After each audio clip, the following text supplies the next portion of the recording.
What is going on, guys? Thank you so very much for joining us on Tuesday night. It is Tuesday Night Titans episode number 76 for your Tuesday, December 10th, 2024. I am your host, JD from New York. As always, joining you and myself live tonight with the one and only, the Solid Monster. What's going on, brother? How are you doing? I'm doing all right, man.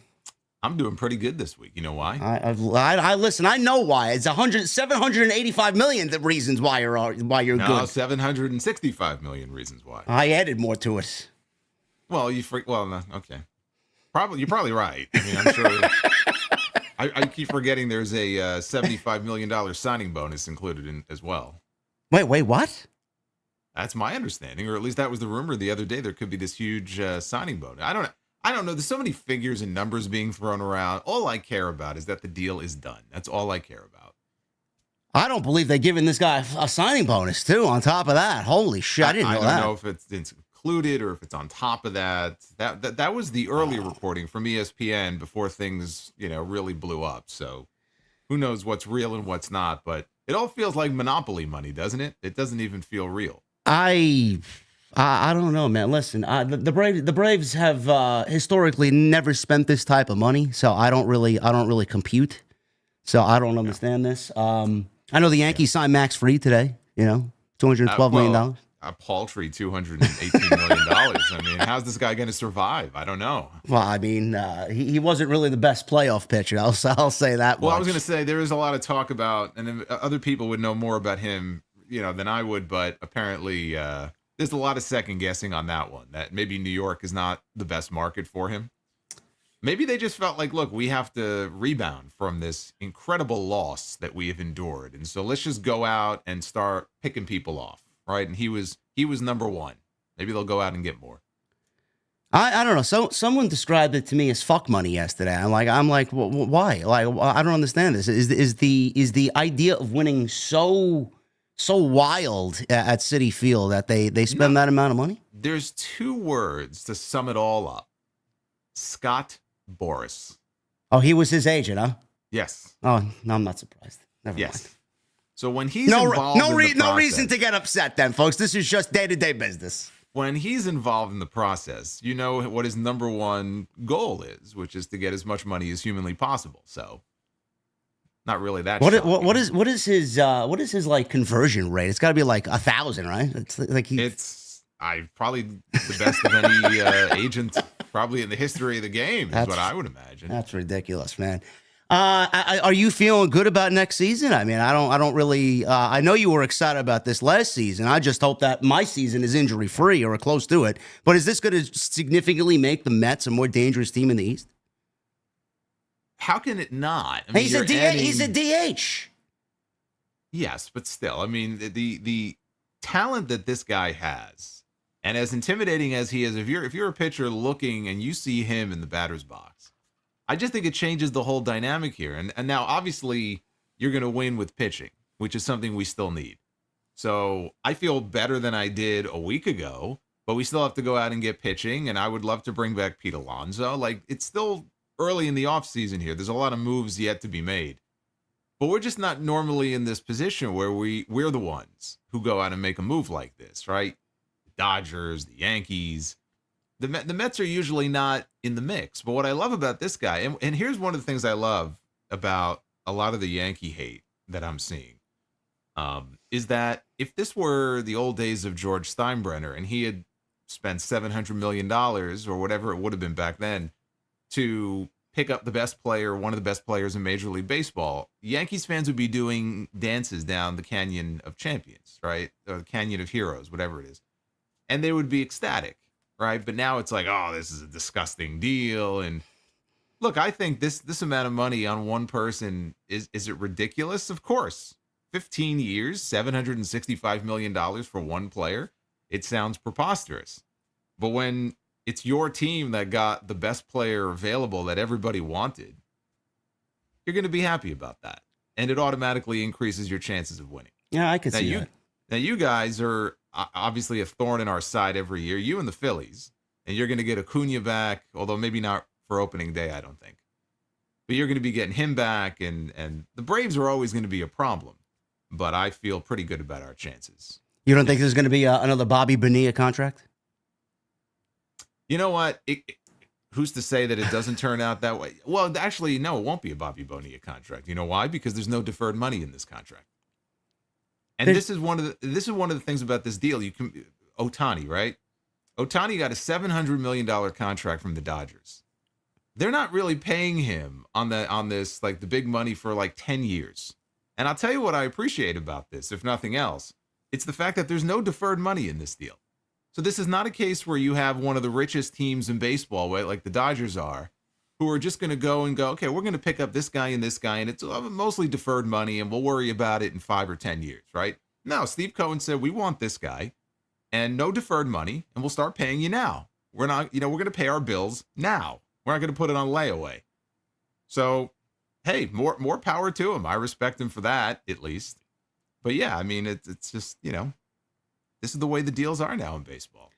Well, this way for a while. I hope for your guys' sake, he at least does it 6 years, maybe 7 years of the contract. That's all we need. Look, he's not 15-year contract. For God's sake. Look, he's 26 years old. Not everybody believes that he's 26 years old. There's no reason to believe he isn't, but Albert Pujols, right? Nobody believed, apparently in baseball, at least according to the former president of the Marlins, who let it slip a few years ago. Like, none of the executives in baseball believed that Albert Pujols was the age that he told people he was. And they figured he was at least 3 years older than he was. So I already see some of that today too. Oh, he's not really 26. He's like 36. Like, he's not 36, you fucking idiot. Like, he's 26 years old, I think entering the prime of his career. And I'm very optimistic. Now, I say that as a Mets fan. Every time I'm optimistic, I end up getting slapped in the face. So hopefully this time it'll be different. But it is the Mets, right? So who's to say what's going to happen? But I feel pretty good right now. You should be. That's exciting. Guardian of Chaos in the chat says the Mets need pitching badly. So we'll see what happens with that. No, and you're absolutely right. It all comes down to the pitching. I would feel a lot better if I knew that the pitching situation was secure, and hopefully it will be. But it's always been an issue, for us, but it's an issue with every team. If you don't have good pitching, or if you do and then they get hurt down the stretch, you're going to be screwed. Yeah. So you could have the best hitters in the world, but if you're, giving up runs, and not a whole lot you could do about that. But I think if you're a Mets fan today, you have good reason to smile and gloat, because we usually don't get the chance to do that. But yeah, I think back to some of our history and Jason Bay and people who came from other teams, and we were optimistic, like, oh, this is a great player, and then for whatever reason they shit the bed. But I'm optimistic that won't be the case here. We'll see what happens with that, man. Spring training is not too far off in the distance, so we will get excited about that sooner rather than later. And we are thankful that you guys are here tonight, man. We're excited to spend Tuesday night with you. We got a lot to get into. A lot of drama happening in the world of pro wrestling. Whether it's Ryan Nemeth and AEW, or this unbelievable story here that we still don't have a lot of information on, and it's mostly all speculation. Rey Fenix, a fan favorite of a lot of people, including the two guys that are sitting with you tonight. Rey Fenix and this AEW drama, injustice. It's going to get ugly. He's been ignored. And inhumane is the word that he used on Saturday, which kind of threw. Word. Yeah, it's a very potent word. Yes, I don't know what's going to happen there, but we will definitely get into the what ifs and whys and all the what's in the situation. So we'll definitely talk about that. We got Saturday night's main event coming up on Saturday. Very excited for that show. Not only for the 80s nostalgia feel and all the old school vibe coming back, but it's low-key a banger show that I am more excited about than Survivor Series. So we'll definitely talk about that, preview that, give you our predictions. We got a major news piece that broke this afternoon that WWE could be setting up CM Punk versus Seth Rollins for Monday night, January 6th as the main event. We will definitely talk about that. And we'll go over all your weekly programming, Raw, AEW Dynamite, SmackDown, and everything in between right here on episode 76. Thank you guys very much. If you guys want to follow us on social and on YouTube, everything you need for both of us is linked down below in the description. It's there every week, so go check it out. If you guys want to support what we do, that's a great way to do it. Also, leave a comment. It helps TNT get into the algorithm. And we love being in the algorithm. Another way to do that is hit the thumbs up. We could try for 750 likes tonight. That's the goal. Super chats are always welcome. They will be open all stream. Get them on in. It's a great way to support what we do as well. And please make sure you guys sit down, open up a cold beverage. It's going to be a good night right here for episode 76. Jason, I'll leave it off with you as always. Where do you want to start? Well, I just wanted to start with this because I know we're going to be getting into a lot of negativity where it comes to AEW, but kind of lost in all the noise is the fact that AEW had their ticket on sale for All In Texas, which is coming to Globe Life Stadium on July 12th. Their first, not really their first stadium show. They've been to Arthur Ashe, but their first really ambitious big stadium show here in North America. They've already crossed $1 million in ticket sales for that show, which makes it their third biggest gate of all time behind their two Wembley shows and their biggest North American gate ever. Now, I would imagine that was a lot of the most expensive suites may be included in that and you know, seats like that, but that's still pretty impressive because there's no other wrestling company outside of WWE that's doing that. And this is still very early. Again, the show is in July. So I don't know how many tickets ultimately they will move. If the ticket sales for their Australia stadium show that they were trying for are any indication, it could be an uphill climb for them. But over $1 million in ticket sales, you know, right out of the gate is pretty impressive. So I just wanted to mention that. That's a good way. That's a good way to start the show. Definitely, it's a good thing. We definitely, everybody here wants AEW to succeed, but at the same time, we're not going to shy away from all of the problems that they have. And Meltzer did say that the pre-sale for the event did start December 2nd, with VIP packages going on sale even earlier on November 20th. So, like Jason said, a lot of that could have come from that and the pre-sale. Obviously, it's scheduled for July 12th. We are ways away, and it's going to be tough filling that stadium to the maximum capacity. They need to do a great job of setting the show up for complete success, giving us a banger card, doing what they did for the top 4 or 5 matches for this year's All In, and just really go into it with some story that we could really just kind of latch on to weekly, consistent television. That's what they have to do, and hopefully they do that, and I think we'll have a great show. I mean, these All-In shows have been great. The first one was tremendous. This year's was fucking the best that they've done. I think one of the top shows that they've ever done in 5 years. If they just follow the same formula, I think they'll be fine. Well, I mean, that main event with Danielson and Swerve was fantastic. Yeah. And then, of course, the great moment at the end with Danielson and his family. So, yeah, I mean, they've done well with these big shows before. And look, they have 7 months. So this is on Tony Khan and AEW. You've got 7 months to put together at least a top of the card and some key matches that people can be invested in and people will want to see. They'll want to pay money to see. You've got 7 months. Even if the product right now feels cold, even if there aren't really hardly any compelling stories at the moment, that I think are truly kind of driving people. 7 months is a long time.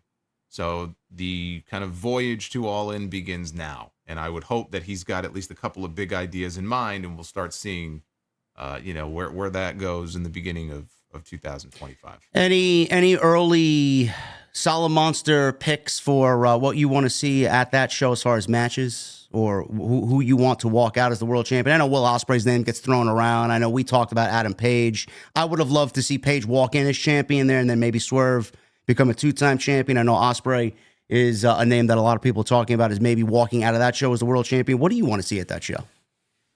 Well, I still think that Will Ospreay is going to be the AEW World Heavyweight Champion next year. So crowning him, on that stadium show in Texas seems like, the right way to go. If I'm the one who's kind of trying to figure out who am I going to build around in that main event, I think it could be the crowning moment for Ospreay on that show. As far as who he might beat to win that championship, I don't know.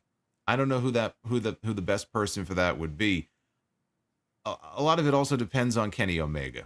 How is Kenny Omega going to look when he is back? He's going to have his return match in a few weeks.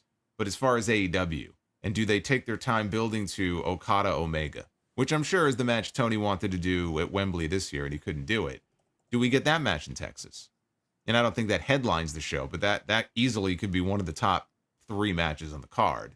So that's another match I think could happen on that show. But as far as like Ospreay against who, I don't know who that person is. No one person is jumping out at me as far as who that person would be, but that's what I would be building towards. If there's one thing that I guess this could be an early prediction. I may be wishing upon a star with this one just based on how we've asked for it and we haven't gotten it yet. But I think it would be very beneficial to Tony Khan to move Athena up from Ring of Honor, being that she's from Texas, put her on that show and have her be the one to take Mercedes to the limit and win the TBS championship and crown her at that show, and then move Mercedes on to whatever she's got to do next, whether that's the women's world championship or, maybe she takes a little bit of a break and then comes back and resets.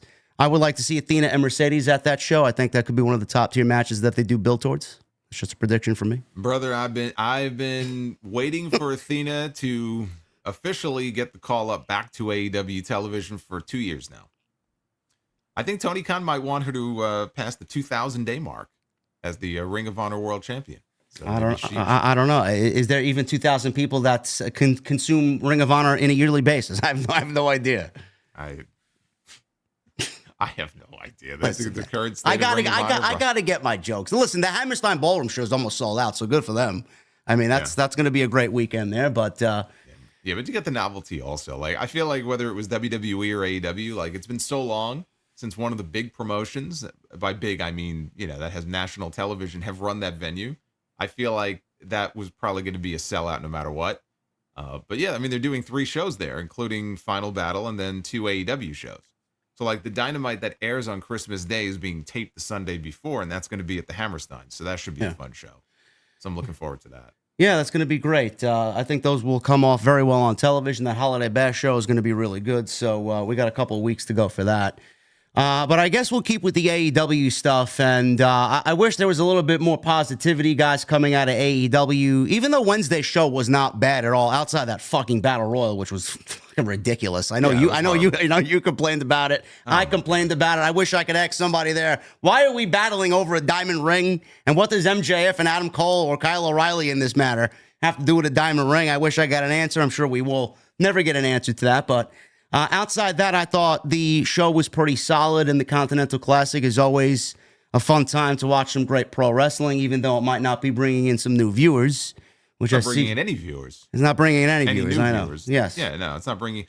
And I said this also on on my end. I said, look, the Continental Classic may give you some really good or even great wrestling matches, but one thing that I think more so this year than last year has proven, it is not a draw at all. It is not a draw at all. Now, I don't think it's necessarily chasing away too much of the audience. I just think the audience is naturally just declining. I don't know that you can blame it on the Death Riders. You can blame it on the Continental Classic. We were already seeing a decline in viewership to begin with, but it's certainly not reversing that trend. It's not bringing anybody new in. But I don't think Tony Khan does the Continental Classic for that reason. I don't think he cares about that. I think he just wants to put on he wants to do his own version of the G1 Climax. And this is not the G1 Climax, but this is his version of it. And I think that's what matters most to him. He wants to mix and match, the best wrestlers in the company, even though some of the best wrestlers aren't even in the tournament. But he wants to put together all these cool kind of like dream matches. And he thinks it's fun. And he thinks that, his hardcore fan base is going to be super into it. And I don't know that he really gives a shit about peeling off new viewers with the Continental Classic. He should, but I don't know if he cares. Now let me ask you. I know Jesse and I talked about this on Wednesday, and it's been a recurring thought on my mind since the start of the tournament.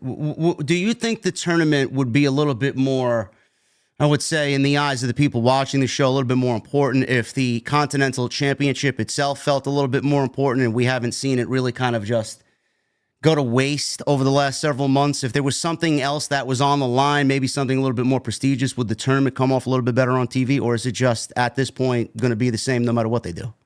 I think it would be the same no matter what they do. But I do think that there should be something on the line at the end, like a shot at the World Championship. I mean, I said that before last year's tournament. It's like, oh, okay, they're going to create another new title, which is like the last thing they need to be doing. Why not have it, where the winner can get something tangible that feels important down the road? Because that's how the G1 works. You win the G1 Climax, you've punched your ticket to the main event of Wrestle Kingdom. So I'm not saying it has to work the exact same way, but it should, I think, involve the world championship and getting a shot at the world championship. And it just makes it, to me, it just makes it not useless, but just you have something on the line that just doesn't feel special. And I don't think that even if they did what I just suggested, that all of a sudden all of these new people would be tuning in. Like, let's be honest, like it really wouldn't make a difference. But I do wish the tournament itself had something like that on the line in the end, and it just doesn't. Well, I'm still going with Kyle Fletcher. I mean, they put this kid over Okada on Saturday night, so that's if that is any indication about where they're going with that. Yeah. And I saw some people who were like, "Oh my God, I can't believe they had Fletcher pin Okada, like, buried, or that kind of thing." Then I'm like, okay, clearly there are people who have not seen the G1 before. Listen, I don't watch New Japan. I know Okada doesn't go undefeated through every fucking G1 he wrestles. It's a round robin tournament. Like, of all the things to get upset about, there's a lot of things that you can question with the booking, but like that, believe me, that's not one of them. And Rampage on Friday was, I didn't watch it, but I heard from people who do watch it that it was a good show, and the ratings came in, and it was sub 200,000 viewers, 177,000 viewers. The demo was like 0.04. So, I mean, people are just not consuming it the way that they were last year. It's a lot worse this year, so yeah, it's tough. It's Rampage, though. I mean, people have written that show off, and I don't know if it's been confirmed. But I mean, my understanding was that Rampage was going to be done at the end of the year. Has anything formally been announced about like Rampage being in its final weeks here, or is that just people like Meltzer who were just assuming that Rampage was going away? Well, we heard that story when we both heard it. I haven't heard anything since that week where we all heard it. I don't know. Okay, so I don't know. I don't know officially what is going on with Rampage, but again, I wouldn't put much stock into the numbers like, as far as the tournament and Rampage, because people just know Rampage is not a show they have to tune into unless you're like the most diest of diehard fans. Rampage is just not going to do great numbers. Well, you're not that big of a sicko, huh? Some people have called me sick, but no, I'm not. I'm not a big sicko.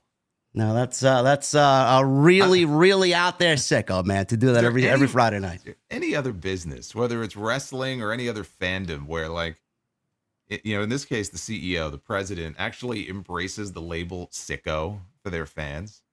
No, like, is there anything comparable to this that people can think of? Because it just seems like a weird label to embrace. I don't know. I don't think so. Not that I'm aware of. There are definitely sports fan bases who have sickos for fans, but they don't like, oh, these are the Braves sickos. These are the Philadelphia Phillies sickos. Like, what a weird label to embrace. Like, they have T-shirts, don't they? Have T-shirts that say sicko or sickos on them that they sell? I'm not sure, but I don't doubt you. So I'm pretty sure. Like, okay, it seems like a weird label to embrace, but I think it's probably very fitting. Don't get me started on those Philly Fanatics fans, man. They're fucking terrible. Oh, that's Fanatic. Don't get me started on the Fanatic. Mr. Met would beat him to a bloody pulp. Are you kidding me? Ridiculous fan base. This is a ridiculous story that we both went over this week, and I had fun with this. Ryan Nemeth says AEW silently fired him over issues with CM Punk, and CM Punk and the name CM Punk continues to haunt this place. Even now, 2 years after his absence, showed up at Survivor Series last year, and we're still talking about CM Punk and AEW. He's just ingrained in the WWE system right now, had one of the best feuds of the entire year in all of pro wrestling with Drew McIntyre. He's on his way to WrestleMania, Royal Rumble season just around the corner, and we're still talking about CM Punk here. So it all started with Fightful Select, and they reported last week that a complaint sent by Ryan Nemeth to several AEW executives happened on September 12th. Of last year. In it, of this year rather, not last year, this year, Nemeth outlined a timeline of events in which he was mistreated by Punk and then was given the runaround or ignored by the company when he was reporting that Punk's alleged behavior was misconduct. In April of last year, Nemeth says he brought his concerns about potential issues between himself and Punk to AEW's top lawyer at the time, Mega Parek. 2 months later, Nemeth had a run-in with Punk that was reported on in the summer leading up to All In 2023. after Punk's return promo on the Collision premiere. You guys know that promo. We talked about counterfeit bucks and one Bill Phil, and he had the black sack with the World Championship in it, which we all assumed at the time was the World Championship. Nemeth referred to Punk as the softest man alive in a social media post, and that led to a locker room confrontation during which Nemeth says Punk threatened him. Gee, I wonder why. Parekh, Tony Schiavone, Matt and Nick Jackson all empathized with Nemeth over his apparently antagonistic relationship with Punk and assured him that his employment would not be impacted because of his complaint. Regardless, he was still not booked for the next 2 months, and in July contacted Parekh to express his concern that no action had been taken over the locker room incident and that AEW was silently firing him by letting his exclusive pay-per-appearance contract expire without using him again. Nemeth notes that he heard from Jon Moxley several times during that summer. Mox told him that the situation didn't sit right with him. So in August, Nemeth was booked for a Collision taping, but was sent home by Punk, who the report said had a previously undisclosed executive producer manager title with AEW. Now, I don't think anybody found that to be surprising because at the All Out post show before the Brawl Out situation, he mentioned very just under his breath in the same sentence. Yeah, very casually when he was addressing Nick Hausman, I'm trying to run a business here. So it's like, all right, what the fuck did that mean? So we kind of pieced that together at the time. Nemeth called Parekh after that happened. He was booked for the August 16th Dynamite and instructed to cut a live promo in the arena that would verbally antagonize CM Punk. Nemeth spoke to representatives from AEW's legal and human resources departments that day, but still didn't receive a response he deemed satisfactory. Around this time, Parekh exited her position at AEW, and Nemeth was now dealing with Chris Peck and Margaret Stalvey in the legal department. I'm going to stop there because that was basically the gist of everything. There's a little bit more as far as the story goes, but you know, I know, Jason, I talked about this on my end. I did a whole video on this. I went almost an hour and just specifically talked about all the details about this and documenting, again, the entire lineage of CM Punk when he got there and how all of this just snowballed into one incident after one incident. And it all goes back to leadership. And the one part that I stated in my hour that I did on my channel, the one part that stuck out to me was the fact that Nemeth was told by whom, I don't know, on August 16th on Dynamite. First of all, why is he on Dynamite after he got booted off Collision? What point did he have on television? I think he was part of the Wingmen group with J.D. Drake and Peter Avalon. He had no part on television at all. No, he didn't. But he was on Dynamite because Punk did not want him on Collision. That was the whole thing. I mean, there was a Collision taping where he showed up and allegedly was told, okay, you got to leave. And you know, he claims Pat Buck told him, oh, it was a travel snafu. And then later on, he admitted it was because of Punk. Punk doesn't want you here. He doesn't want you eating in the back. He doesn't want you in the building. So if he was going to be on any show other than Rampage, it was going to have to be Dynamite because Punk did not want him on Collision. So the one part that stuck out to both of us, I assume, was the fact that he was told to go out and cut a live promo. Why? I don't know. Who okayed this? Who wanted this done? I don't know. To verbally antagonize CM Punk. Now, the way that I look at it is, if Tony had no idea that was going to happen, that's a problem. If Tony okayed that, which I'm assuming he's the fucking guy who has the final say on everything, and he did okay it, we got a fucking problem. And why would they want to once again, after he came back from injury, Punk, they gave him Collision. They separated the rosters like fucking childs, like kids that are being punished. They said they separated them to their own rooms. We got everybody separated now after the initial blow up. He's back from injury, and you still continue to want to antagonize him for whatever reason. How and why was a decision like that made? And why are we now here talking about this all these months later, looking at this fucking piece of information in this article? Why? Why would leadership allow something like that to happen? And after everything that blew up, why couldn't everybody just get back on the same page? Yeah, well, in this case, there is none. I mean, there is no leadership in this situation. Now, we should point out that this is all according to Ryan Nemeth. Yes. So this is what he alleges. But it sounds like he's got documentation and he's got audio recordings and emails and text messages and all kinds of stuff to back up at least some of these claims. So this is what he alleges. And that was the one part of the entire thing that stood out to me above and beyond anything else. The allegation that according to him, there was somebody in management, and I didn't get the impression it was Tony necessarily, but somebody in a management position in that company who was basically, ordering him. I think he said he was ordered to cut a promo that was antagonistic of CM Punk. And that to me is whoever may have done that.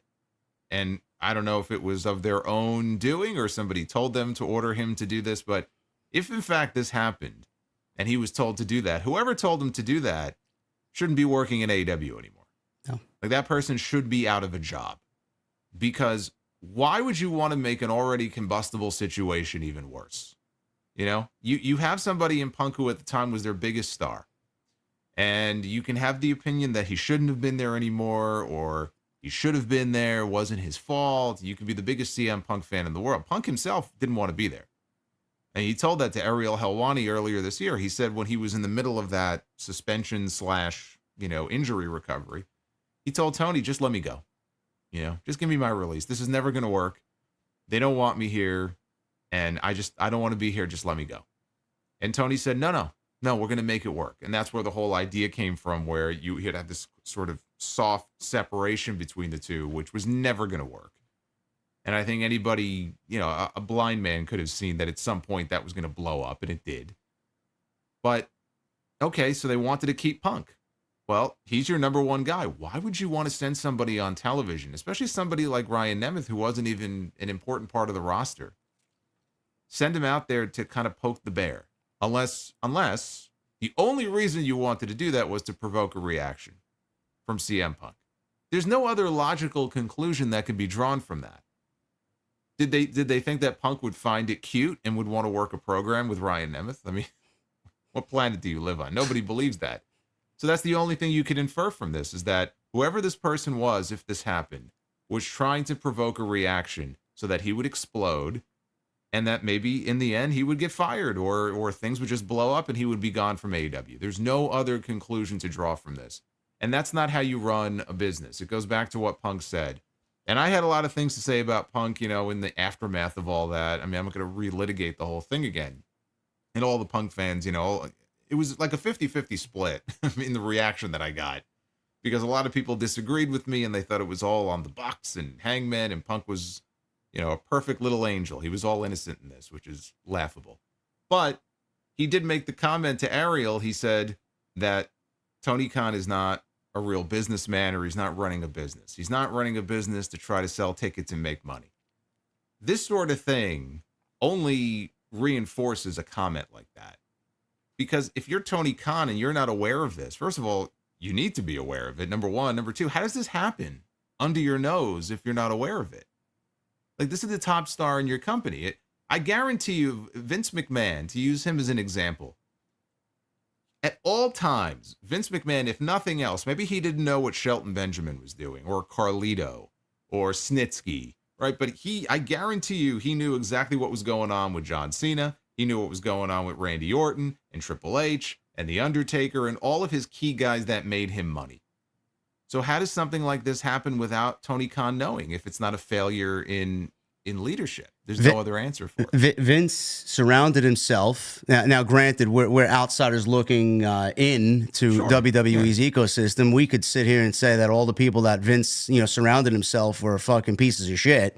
But, Vince surrounded himself with people that he could absolutely trust. In the absence that he was not there, that show ran exactly the way that Vince would run it.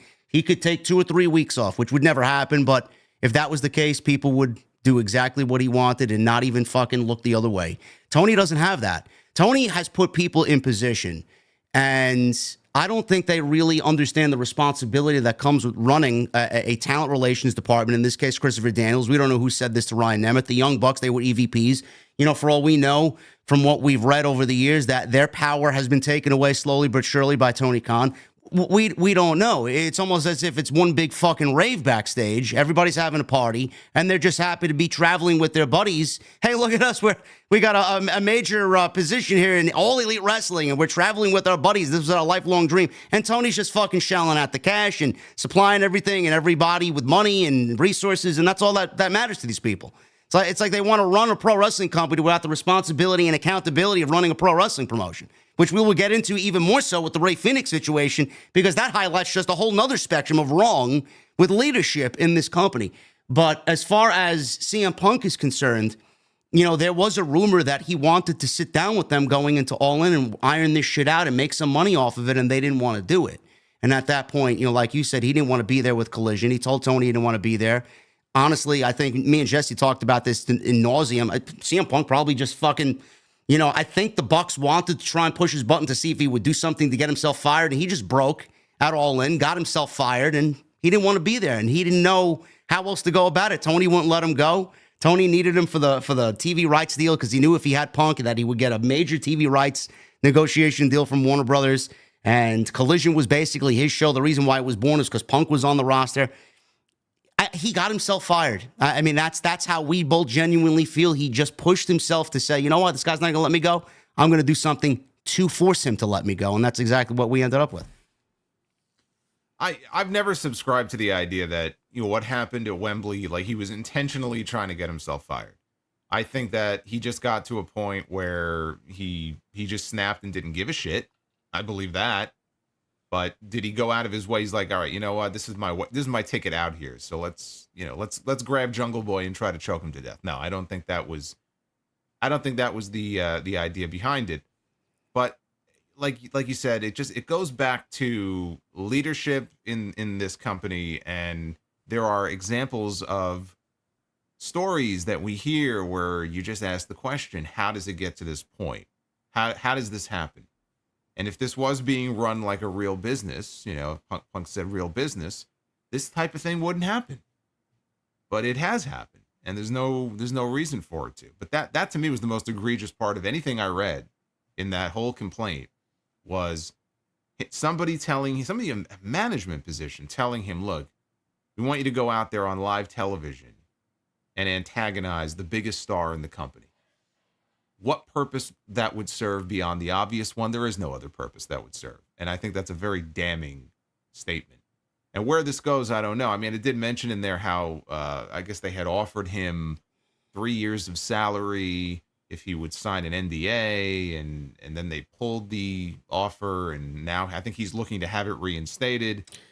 I don't know exactly. It says here he believes Tony holds him responsible for having to fire Punk, and mentions it's fucking ridiculous. Sure, and mentions numerous rejected or ignored pitches for his return made by producer agent Sanjay Dutt as evidence. Nemeth also says that Peck offered him a financial settlement worth several years of his salary in exchange for signing an NDA. When Nemeth asked to discuss the deal further, it was rescinded.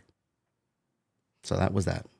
Yeah, and I thought maybe that would have been a case where maybe an offer was made and then they fired Punk and then they pulled the offer, but the timeline doesn't really work on that. I think Punk was fired in September, and I think Nemeth wrestled his last match for them in November, I think, of last year. So November 2023, yeah. Yeah, so I mean that timeline doesn't really work for that if that's the explanation for it. It's just the whole thing is a mess. You know, we both on our respective platforms have documented all of this going back to 2022, and even then, you know, and I say it all the time, but I'll say it again. It all comes down to communication, and it just and again we'll get into this with the Rey Fenix stuff, and just one example after another where people don't talk to each other, people aren't clear on what this means, or if they could say this or do that. There's just no clarity there, and if there was proper communication in these situations, I promise you 90% plus of this nonsense could be avoided. And this is just another example of that. Yeah, it is even more egregious with the Rey Fenix situation. And not like we have a lot of information to even go off of, because we have nothing but fucking tweets from Rey Fenix. And you know, he actually made it seem like he was not going to say anything and he was going to take the professional road and just fucking wait this thing out. Yeah. Well, that's what I love about it. It's like, well, I'm under contractually, I can't comment, I can't say, and then it's like 6 hours later, he's saying the things he supposedly couldn't talk about. And so it's comical, but it's frustrating because, okay, obviously there's something going on here, and not everybody is privy to the details except the people who were involved. But now it's spilled out onto social media, right? So now people have a right to be curious about it and ask questions and comment on it and assume things, because that's what people do. It's like, it just frustrates me because when you have these cryptic tweets, and we've seen a lot of wrestlers do this in different promotions, where they will tweet something out in a very cryptic nature, be very vague, and they won't tell you what it is that they want to say, but they'll just kind of leave it out there.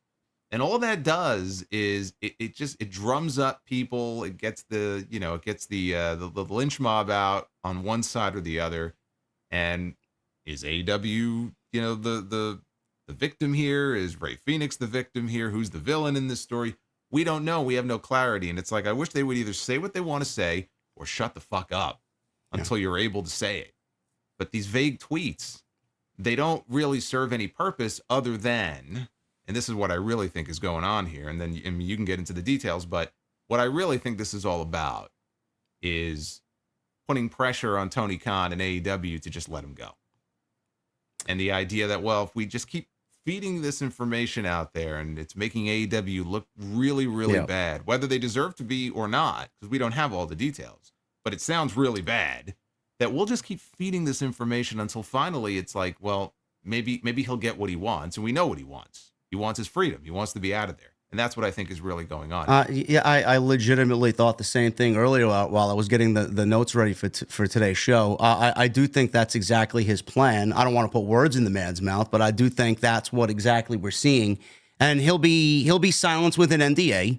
He'll get his release, and they don't want any more bad press and any more bad PR because of this situation. Because from what I am privy to, this is not only one incident. There are many incidences in this company like this that we're not hearing about and have been silenced by NDAs. Now, Rey Fenix and the situation obviously broke on Saturday. And this is all coming from Dr. Chris Featherstone of Sportskeeda. He's broken a couple of stories. I've never heard from this guy or of this guy since 2 weeks ago. And apparently he's been spot on with a couple of the stories that he's broken this week. He actually is the one that posted today that Rollins and Punk will be main eventing Monday night, January 6th on Netflix. We'll get into that a little bit later, but this is coming from a decent source. And he noted on X that he got info from an AEW source last month, but was waiting for one of the Lucha Brothers to speak out publicly. And after Phoenix did just that on Saturday, he felt comfortable sharing some of the intel that he has. He stated, and I quote, "The alleged excuse that Tony Khan found out about the Lucha Brothers being in talks with WWE is fake news. I can tell you personally, it's not fake news. They are absolutely bothered that both of them are headed to WWE. And one of the primary reasons is exactly what we're all kind of speculating. We'll get into that in a little bit. And the real reason will be revealed soon. There had been a report that Tony had only tacked on time to Rey Fenix deal once there was a claim that the tag team had talks with WWE while under contract with AEW. I'm going to stop there because I want to get Jason's take on this. Jason, do you think it's outlandish that this news report says that they had a negotiation with WWE while under AEW contract? I don't find that to be even close to the case. I don't think they would do that. Do you see them doing something like that? No, I don't, because I mean, it's just you're just inviting, potential legal issues there. I never saw it as a case where they were actively having discussions with WWE, and I don't think WWE would be that blatant about it. I mean, there's been allegations of contract tampering and things of that nature where, maybe they put the word out that they would be interested in somebody. Do I think there were active discussions going on between the two sides? I don't think so. I think that they may have expressed an interest and it maybe got back to WWE and they were maybe openly. And again, I could see them telling people that they had an interest in going there, like friends of theirs or maybe other wrestlers in the locker room. Do I think there were active conversations going on between the two sides? No, I would be surprised if there were actual conversations with Phoenix and Penta going on with somebody in WWE, like in an official capacity. I don't think that's the case. Yeah, I'm pretty sure feelers were sent out from mutual friends or representatives or something. Yeah. And that's commonplace. I mean, that, people send out feelers through this person or, a middleman. I mean, that happens all the time, I'm sure. That I could see. But any kind of like active discussions or conversations, no, I don't think that's the case. So the report continues saying, also, there is said to be a real story behind the situation with Fenix, which is reportedly a huge injustice. Now, we don't know what that is. Everything is just speculation from the fans' perspective. Finally, fans should expect the tag team to speak about the situation when free and clear. Fenix has already done that, believing that once that happens, it's going to be ugly. Fenix commented on Chris Featherstone's tweet, calling it the most accurate comment that he's seen regarding the reports of his status. Now, he did put out tweets, one saying that no one stays in a place where they received inhumane treatment. I'll stop there before we continue the story. I even said it, and I seen it live, like minutes after it went live, this tweet. And I said to myself, I mean, that's really a choice to put a word out there like that in the general public, inhumane. I mean, that could mean so many things, but I said, Jason, just as a way to kind of play both sides here, we can't really understand what Rey Fenix is thinking or feeling emotionally in his heart, in his mind, mentally. We don't know what the man is feeling. If he deems something with that strong of a word behind it, I mean, maybe that came off to him in that way to him. We might look at it a little bit different and ask, the realization of it, or ask about the situation. I mean, is it that bad? I mean, why use that harsh of a word to describe what's going on? But we don't really know. So if he felt that was the right choice of words there, who are we to say he can't use that type of word? What did you make of his choice of words there? Well, what I made of it is that if it had nothing to do with AEW, because AEW wasn't mentioned, then that's pretty fucked up, because he's smart enough to know that you put a tweet out like that at a time when you have people on social media, spamming the hashtag Free Rey Fenix every single day. That, what do you think the first thing is people are going to associate that with? Inhumane treatment in AEW. And so if it doesn't have anything to do with AEW, he should have specified that. If it had something to do with some other issue, work visa, or who knows, right? Because it couldn't mean anything. It was very vague. This is what I mean when I talk about vague tweeting. People start making assumptions, and they're like, oh my God, does this mean that he was treated inhumanely by Tony Khan? Fuck Tony Khan. And people jump to conclusions, and then we end up finding out a week later that it had something to do with something totally different. So the fact that he didn't specify, I would like to think it does have to do with his perceived treatment in AEW. So I think we can kind of infer that from the tweet, because otherwise that's super fucked up on his part. What it could be, I mean, he did make the follow-up tweet, if you want to read the follow-up tweet, because that shed a little more light, I think, on what we're talking about here as far as, what that was in reference to. Yeah, the vagueness from the inhumane tweet started getting people to ask questions, and then he followed it up the next day with, I needed a doctor, and you ignored me for months. That's all he put in the tweet. So obviously, we're connecting the pieces here, connecting the dots. Obviously, one tweet for the first day on Saturday, we didn't know what it meant, and then this tweet went out, and it's like, all right, maybe it has to do with everybody, thinking it's AEW, and that's exactly what people are running with now. I needed a doctor, and you ignored me for months. So this got people talking, and this got people digging up some old tweets. I'm looking at old tweets. I'm looking at old videos. The one that obviously stares everybody in the face is Ariel Helwani interviewing CM Punk, where he made a similar claim after tearing his triceps at All Out 22, the same event where Punk was later involved in the backstage brawl-out situation. Punk said no one talked to him for 6 months. He claimed that he had to book and pay for his own surgery. During a press conference call to promote AEW Dynasty, Khan was asked about Punk's claim. He responded with this: we typically do pay those expenses. I'd have to look into that. Again, poor leadership. Why would you have to look into that? You're the fucking president of the company. You should know what money's coming in and what money's going out, especially for someone as big of a star, the biggest star that you ever hired, CM Punk. Yeah, I mean, it'd be like somebody asking Vince McMahon in 2000, was Steve Austin's neck surgery paid for? He's like, I'd have to look into that. I'll have to talk to the billing department. I'll get back to you on that, pal. Ridiculous, man. So he says, I'd have to look into that. We can't say for sure. So again, he basically said what he just said in the last sentence. Again, he repeated himself in a different way. It doesn't sound right to me. If that is the case, then I would reimburse him, honestly. I didn't think that was the case, and it doesn't sound right, so I would have to look into that. Typically, we do cover those medical expenses, especially for something that occurred in the ring, as that did.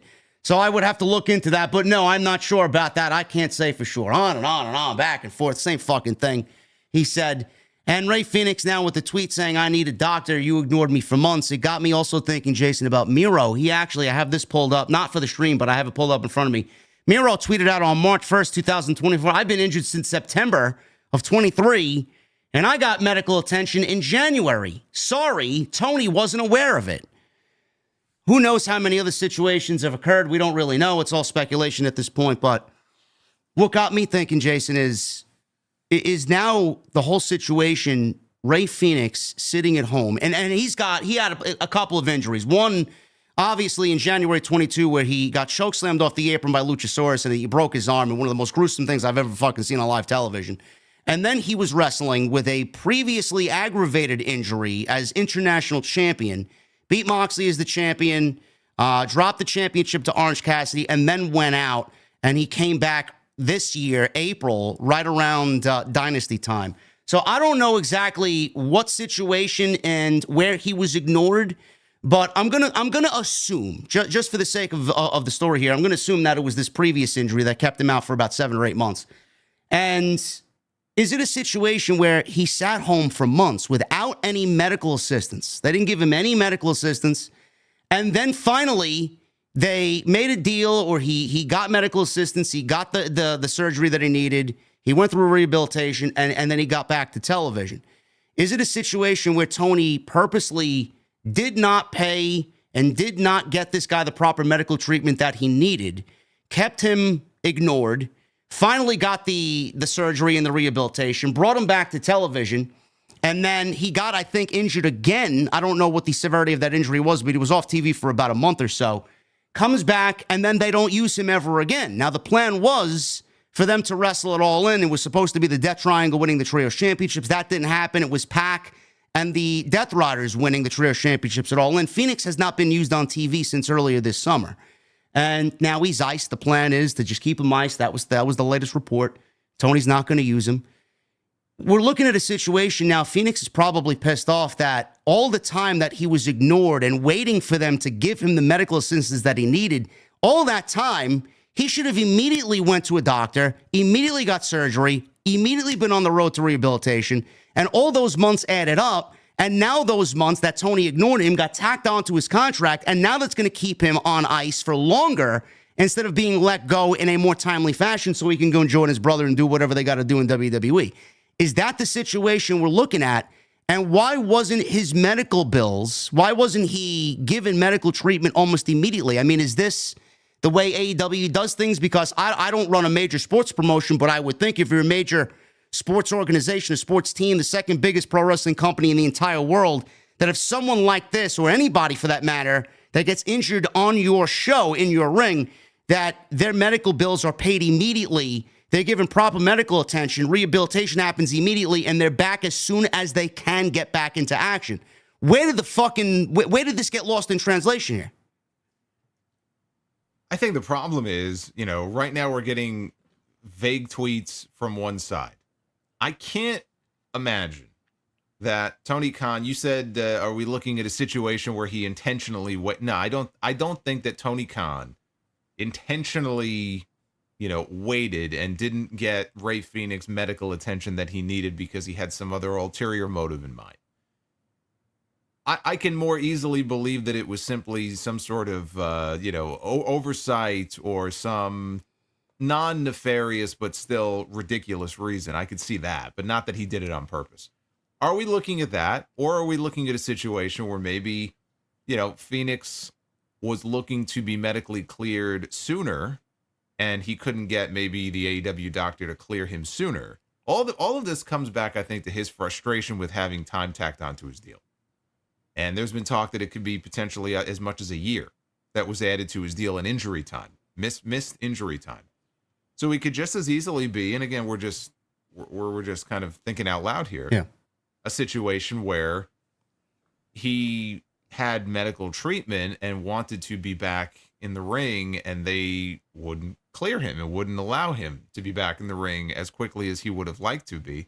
All the while, he realizes that the longer I'm out here, they could potentially be adding time to my deal. We could be looking at a situation like that. The thing is, we don't know. Now, he keeps saying that, contractually, I can't talk about it, but in due time, I will. So we're going to, at least at some point, unless he goes and signs an NDA just to get a release, at some point, we'll probably hear his full side of the story, or it'll leak from, somebody that he knows, and we'll get a better picture of it here. So, but it's tough to just sort of assume is that, did Tony Khan do this on purpose or that on purpose? Based on everything we've heard as far as story, like Punk situation was a little bit different because that was also kind of a disciplinary thing and there were lawyers involved, and I'm not saying it's right that people weren't kind of getting back to him or talking to him. Somebody should have been in contact with him. But I could see where people are like, all right, everybody go to your corners, and there's lawyers involved, and we're just, we got to be careful what we say. And Punk was like, all right, well, no one's going to call me here. I'm just going to go get my arm fixed. Which, by the way, I guess Phoenix could have done too. So was it a case where he literally was sitting around for months waiting to get them to refer him to a doctor to get himself fixed up? Like, he couldn't go find a doctor on his own? I'm not saying he should have. If that's not the way it normally works in AEW, that should have been his responsibility. But we just don't know. The whole thing sounds preposterous to me from the beginning. And if it comes out that AEW did neglect him in some way, that's pretty fucking terrible. And I want to hear that story. I think you want to hear that story, and hopefully that story will come out. But we just don't know. We're getting this in bits and pieces here, and there's still a lot of vagueness to this story. It sounds awful. It makes Tony look fucking terrible. But we just don't know. All these things we're talking about, it could be any one of those scenarios, or it could be none of them at all. But I think ultimately it comes down to the reason we're hearing it piecemeal like this is, and sources and people close to Phoenix, which could be Phoenix himself, for all we know. They're trying to apply pressure to Tony Khan and AEW to get him, in their view, to do the right thing. And the right thing in their view is let this man out of his contract. His contract should have been over. All this time that was tacked on, it's not right because whatever was going on, it's not right. It shouldn't have been tacked on. He should be a free man. He wants to go with his brother. They want to go work for WWE. That's the bottom line of it. Penta may end up in WWE. He may end up in WWE this week. Carmelo Hayes is wrestling a new mystery star on SmackDown Friday night. And, the betting money right now, I think, is that it could very well end up being Pentagon. So he may end up going to WWE anyway on his own, for all we know. He just had a farewell. He gave a farewell speech. Well, if I'm WWE, I'm capitalizing on all this mainstream attention here. Well, it's not even capitalizing on the mainstream attention. Penta's a great freaking talent. Yes. So I'd snatch him up right away regardless, even if he's just a single for the next, 9 months. You could always do the Lucha Bros later on. But that's what, at the end of the day, that's what this is all about in my view. Rightly or wrongly, Phoenix, what he's trying to do here, or the people around him, what they're trying to do here is drip, drip, drip, and make them look bad. And again, maybe they deserve to be, made to look bad. But make them look bad, keep applying pressure, and hope that they're willing to say, okay, if you sign this, or if you do this, we'll let you out of your contract. He doesn't want to be on ice for the next year. He knows he's not going to be used. I mean, a lot of people would love to sit at home and collect a paycheck and do nothing, but he wants to be out there. He wants to be working. He wants to be working probably with his brother, and he's frustrated. I mean, if he's got another year to go, that's a year of him doing what? I mean, I guess he could work indies, and maybe not GCW, but he wants out. That's what this is all about. And if this is the way to do it, by applying pressure and leaking this stuff and making the company look bad, then I think that's the play here. That's what it looks like to me. I don't know, man. My audience knows I love to dabble in a conspiracy here or there. I love you. Tell me if I'm a lunatic or not. Because yes. I think I can tell you that without even knowing what you're going to say. I can tell you you're a fucking lunatic. I already know that. I think about this. I've been thinking about this all week for the last 72 hours. Now, I don't want to sit here and say that this is the case, but it gets my brain working.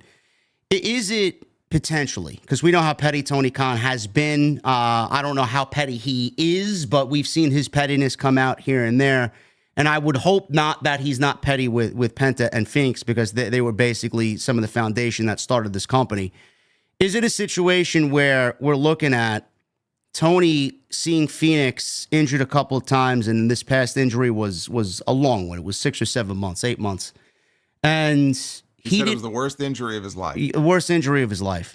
He didn't want to immediately get Phoenix the medical attention that he needed. Now, I don't know what the protocol is there. I just find it to be ridiculous that when someone gets injured, they're not immediately taken care of. I think that's the standard practice for all major sports promotions and leagues, but maybe it's different at AEW. I just find it to be ludicrous.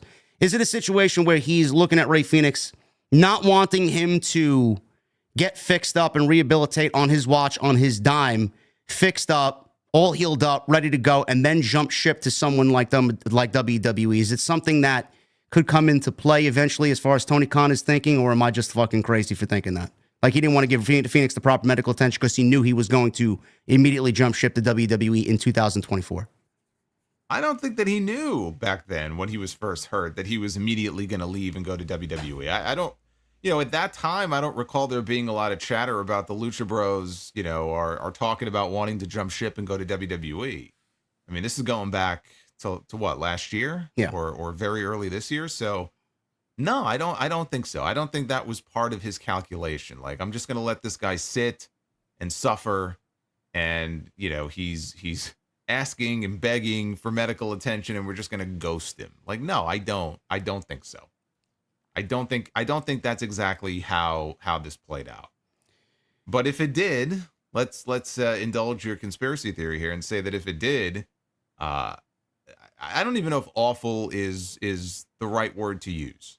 Like, that would be so fucking terrible. Would it be inhumane? Yes.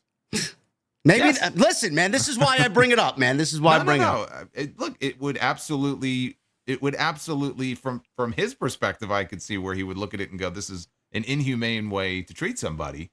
Then yes, then I think that word would apply.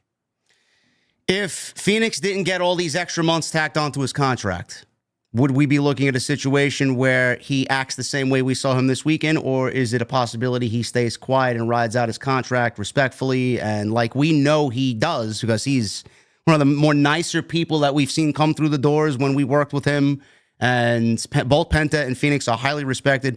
Is it something where we wouldn't even be talking about this now if Tony didn't tack on all that extra time and he just ride out his contract and do it professionally? Yeah, this wouldn't even be a conversation right now. You're talking about, let's say, the difference of, I've got 2 months left on my deal as opposed to 12 months. If you've got a couple of months left on your contract, even 3 months, a month, you're going to keep your mouth shut and you're going to do what they tell you to do, or you're going to stay home because within 90 days you're out. So absolutely, if they didn't tack on the time that they supposedly did, and we don't know, again, exactly how long. I've heard anywhere from 9 months to 12 months that's been talked about. And that's a long time, for somebody who hasn't been in the ring recently and wants to work and wants to go somewhere else. If he had a couple months left on his contract, we're not having this conversation right now. Yeah. If we're talking about Rey Fenix, you know what we're talking about? We're talking about how he's been out of sight, out of mind. And in the next 30 days or 40 days, he's going to be a free man, and he's going to be with his brother in WWE. Well, I mean, it looks to be potentially that's maybe the mindset that he has. And if this continues on and he doesn't get his release, and we keep getting these drip tweets and these conspiracy theories and the speculation and discussion online, Tony wants to ice Rey Fenix, but this is only going to make him more in the public spotlight and in people's eyes and people's ears and people's mouths. It's going to work. It's going to work the opposite to what Tony Khan wants it to be. Do you think he cares at this point? I mean, think of all of the bad publicity and the vitriol, rightly and wrongly, that is lobbed at him and the company on a daily basis on social media. A lot of it deserved, a lot of it not deserved. Because there are people, who just have a hate boner for Tony Khan, and even if this wasn't going on, they'd find some other thing to, shit on him for. And then there's a lot of other things that you can shit on him for. Is he just at a point, do you think, where he just doesn't care, or it's like, kind of numb to it? He, as he said before, to be AEW is to what was the exact word he used? To be AEW, to be under attack, to be attacked. Yeah, to constantly be under attack, Yeah. and maybe he's just at a point where it's like this is par for the course, and you're not are you asking me this question legitimately? Because I'll give you the answer right now. The answer is no. I don't think he cares because we saw him. What was it today? Yesterday? I don't even remember when. The All In press conference that they did for Globe Life. I mean, he was there. He was there with the Costco guys. I mean, they flew on the private jet. The whole family flew on the private jet. This is the same fucking guy that couldn't get CM Punk transportation at Wembley for the first show in Wembley Stadium. And this is apparently the same guy we're talking about not giving Rey Fenix proper medical attention immediately for a fucking career-ending injury. It's like, what the fuck? Where are the priorities in this place? Well, of course he doesn't give a shit. To be fair, when CM Punk flew to London, he didn't have a broken foot like Big Justice does. So, excuse Big me. Justice is the son, right? I gotta get my Costco guys straight. Yeah, Big Justice is the son. Big Boom AJ is the father. Yeah. Okay, Big Boom. Well, Big Boom AJ, he's got one leg right now. So, he had to fly him on the corporate jet. Guy's got a broken foot. He broke his foot in the ring. So. What was me? Oh God. I don't know. I saw those same photos and I'm like, what must some of the wrestlers be thinking? Let's say the story is true. And Rey Fenix, what he seems to be alleging is that he was neglected, he was hurt this entire time. And then he's like on social media and he sees his boss smiling ear to ear on the corporate jet with the Costco guys. What must be going through his head? I don't want to know, to be quite honest with you. That's probably not PG. No, it's not PG. No. Listen, man, the priorities are all fucked up. The leadership's fucked up. Fightful had a little piece on the Rey Fenix stuff here before we move on to what Penta said, and then there's another situation with another contracted AEW talent, which I didn't even know was a contracted talent. Fightful says in regards to Fenix, even though the two sides are on the outs, one source admitted that there have long been communication issues. No shit, but hadn't heard anything that would be construed as inhumane and hadn't spoken to Fenix about it. Well, I mean, you can't really say that if you haven't really spoken to Fenix about it, so that really doesn't make any sense there. They had heard that Fenix took issue with a doctor who hadn't cleared him at one point, though context on that wasn't exactly complete. We're still trying to find out any additional details on the issues Fenix took with AEW. We did reach out to both he and AEW and have not heard back from either source. So, there you go.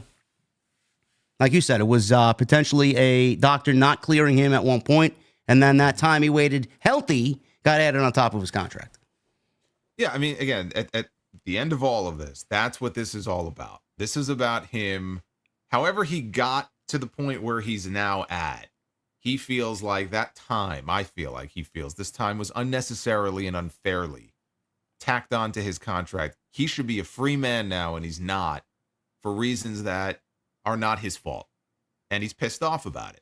And he's trying whatever he can, a pressure campaign or whatever he can with friends and people he knows, and leaking just enough to hope that Tony will want to make this all go away and everybody in the end will be happy. I don't know if it's going to work. For his sake, I hope it does. I mean, the best thing for all involved at this point, I can understand Tony not wanting to set a precedent here. Because who knows how many other people in the company, are in a similar boat where they would rather leave and go somewhere else. But the best thing for all involved would be to part ways. Nothing is gained by keeping this guy under contract if he's this unhappy and he's causing, this much drama. And another 9-10 months of this? You really want this? So if Tony's not going to use him on TV, you're paying this guy all this money and you're not even getting anything in return for it. And from Phoenix's perspective, obviously he'll be happier somewhere else. So the best case scenario, even if he has to sign something, just let the guy go. Especially if it's a company that was put together by someone who loves pro wrestling like Tony Khan, for the wrestlers, by the wrestlers. I mean, this is not really the behavior that we thought we would be seeing 5 years later. It's tough. No. It doesn't, at this point, it just seems so toxic that nothing is gained. Nothing positive for anybody is gained by just keeping this guy under lock and key and not using him and just benching him and sitting him at home. Like, It's a waste of money. It's a waste of energy. And it's not going to get any better. It's only going to get worse. So I wish they would just come to some kind of amicable split, some kind of mutual understanding, and just part ways. It's sad too, because as you said before, Penta and Fenix were part of the fabric of AEW from the very beginning. They were there 5 years ago.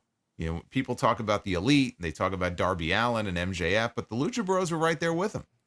And they're part of the history of this company. They had one of the greatest matches with the Bucks in a cage in the history of AEW.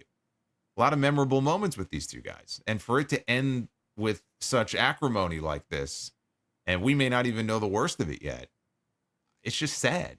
It's just sad that it's come to this. I made a comment the other day. I was talking about the Ryan Nemeth stuff.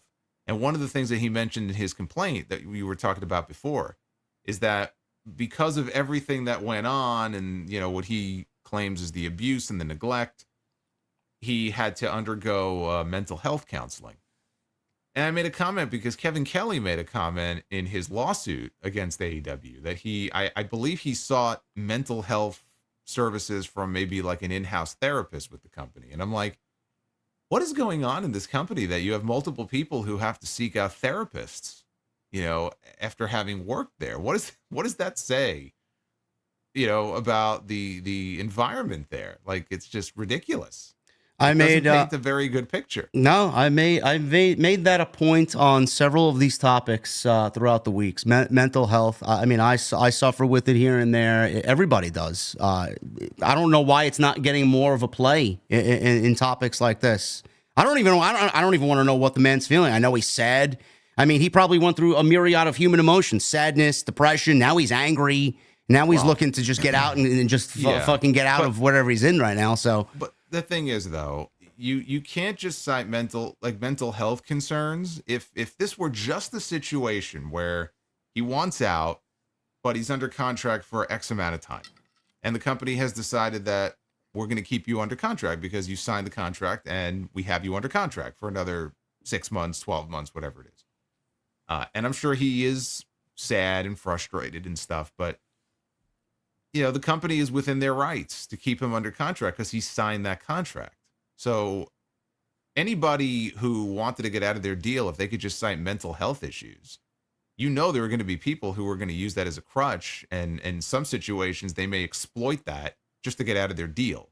So, it's a terrible thing if that's how he feels. And we don't know if Phoenix, we don't know what Phoenix's mental health state is, but, it's going to take more than that to kind of break free from your deal like this, because otherwise anybody and everybody who works in that company is going to be able to say, well, I got to cite mental health issues and therefore I want out of my contract. And so I can understand like that alone is not reason enough to let somebody out of their deal. This sounds like it's a little bit more involved than that. Yeah.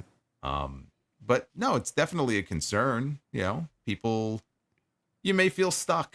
Yeah, you may feel stuck. You may feel like this is happening to me. It's unfair. Time is added on, and it shouldn't have happened. And you end up getting depressed, or you're in a funk, or whatever. It's terrible. But I heard what Ryan Nemeth said in that complaint, and it reminded me of Kevin Kelly, and who knows who else may have sought out mental health services. Who knows? But it's like, what is going on here? It's just wild. I don't know, man. I thought at one point this was one of the happiest places and people wanted to just genuinely work here. Now it's like everybody's looking for a way out. But it's where the best wrestles. Yeah. Penta is one of the world's best. He won't be there. He's potentially on his way to WWE. He addressed his future in a surprise appearance at AAA. He was brought in the night of December 7th on Saturday this past weekend to address his future. Penta was brought in by authority figure Latin Lover as a special surprise for the Mexico City crowd. After talking trash to AAA Mega Champion Alberto Del Rio, which is something in its own right that's ridiculous, man. I didn't even know he was still performing at that level. World champion. I don't have much to say about we'll move on. We'll move on. I like Angry Salamas, but we'll move on. His ragtag crew, the Rapscallions, Penta had a message for the fans. It's time to say goodbye to this circle of life. In this cycle of his life, circle of life. Jesus Christ. Is Simba here? Well, I did just see the commercial before we went live. Cycle of his life. Penta is going to take a break to improve his formula to get back with his brother and become the best tag team in the universe. He closed by saying, "This is not goodbye to the fans of Mexico. He will return to AAA one day." Now, I don't want to be the bearer of bad news here, bro, but people are saying that Penta is not the Carmelo Hayes opponent on Friday night because of what transpired tonight on NXT. Ethan Page may be on his way to the main roster after losing to Tony D'Angelo tonight, and he may be the mystery opponent for Carmelo Hayes on Friday night. Heel against heel? You think that's the best way to debut him in a match against Carmelo Hayes? I do not. I'm just telling you what the chat told me. Okay. I think that would be a weird way to debut Ethan Page of all people. See, it would actually be a spot that makes more sense for someone like Trick Williams or Obafemi. Obafemi, though, just won the Iron Survivor Challenge, so he's the number one contender for the championship now. And look, I got news for you. Trick Williams has a lot going for him. He's very charismatic, right? Cuts a good promo. And I think when he's in the ring with the right person, he can be led and he can have a good match. Trick Williams is not ready for the main roster. No. I'm sorry. The most main roster match he had on NXT was when he wrestled Dragunov. Just to go, yes. to prove your point, yeah. Okay, yeah, and he was in there with Ilya Dragunov. Yeah. So I mean, point made. Yeah. No, he ain't ready for the main roster. So even though he and Hayes have history together, and that would kind of make sense, and he's still the NXT champion, so that's that's well, maybe not for long. I mean, for another month, maybe. No, but I mean, going into Friday, he's still the NXT champion. He beat Ridge Holland the other night. So I thought if he lost to Ridge Holland, that would have been a tell that, okay, maybe he's going to be the guy. So I don't see it being him or Oba. Ethan, not that I mind Ethan Page getting the call up, but in that spot, to me, that would just be strange. But it's weird because in the YouTube clip that WWE put up on their channel, and this could just be their YouTube people writing this, Nick Aldis in his promo never said anything about, I got a new superstar in mind for you. He just said, I have somebody in mind for you.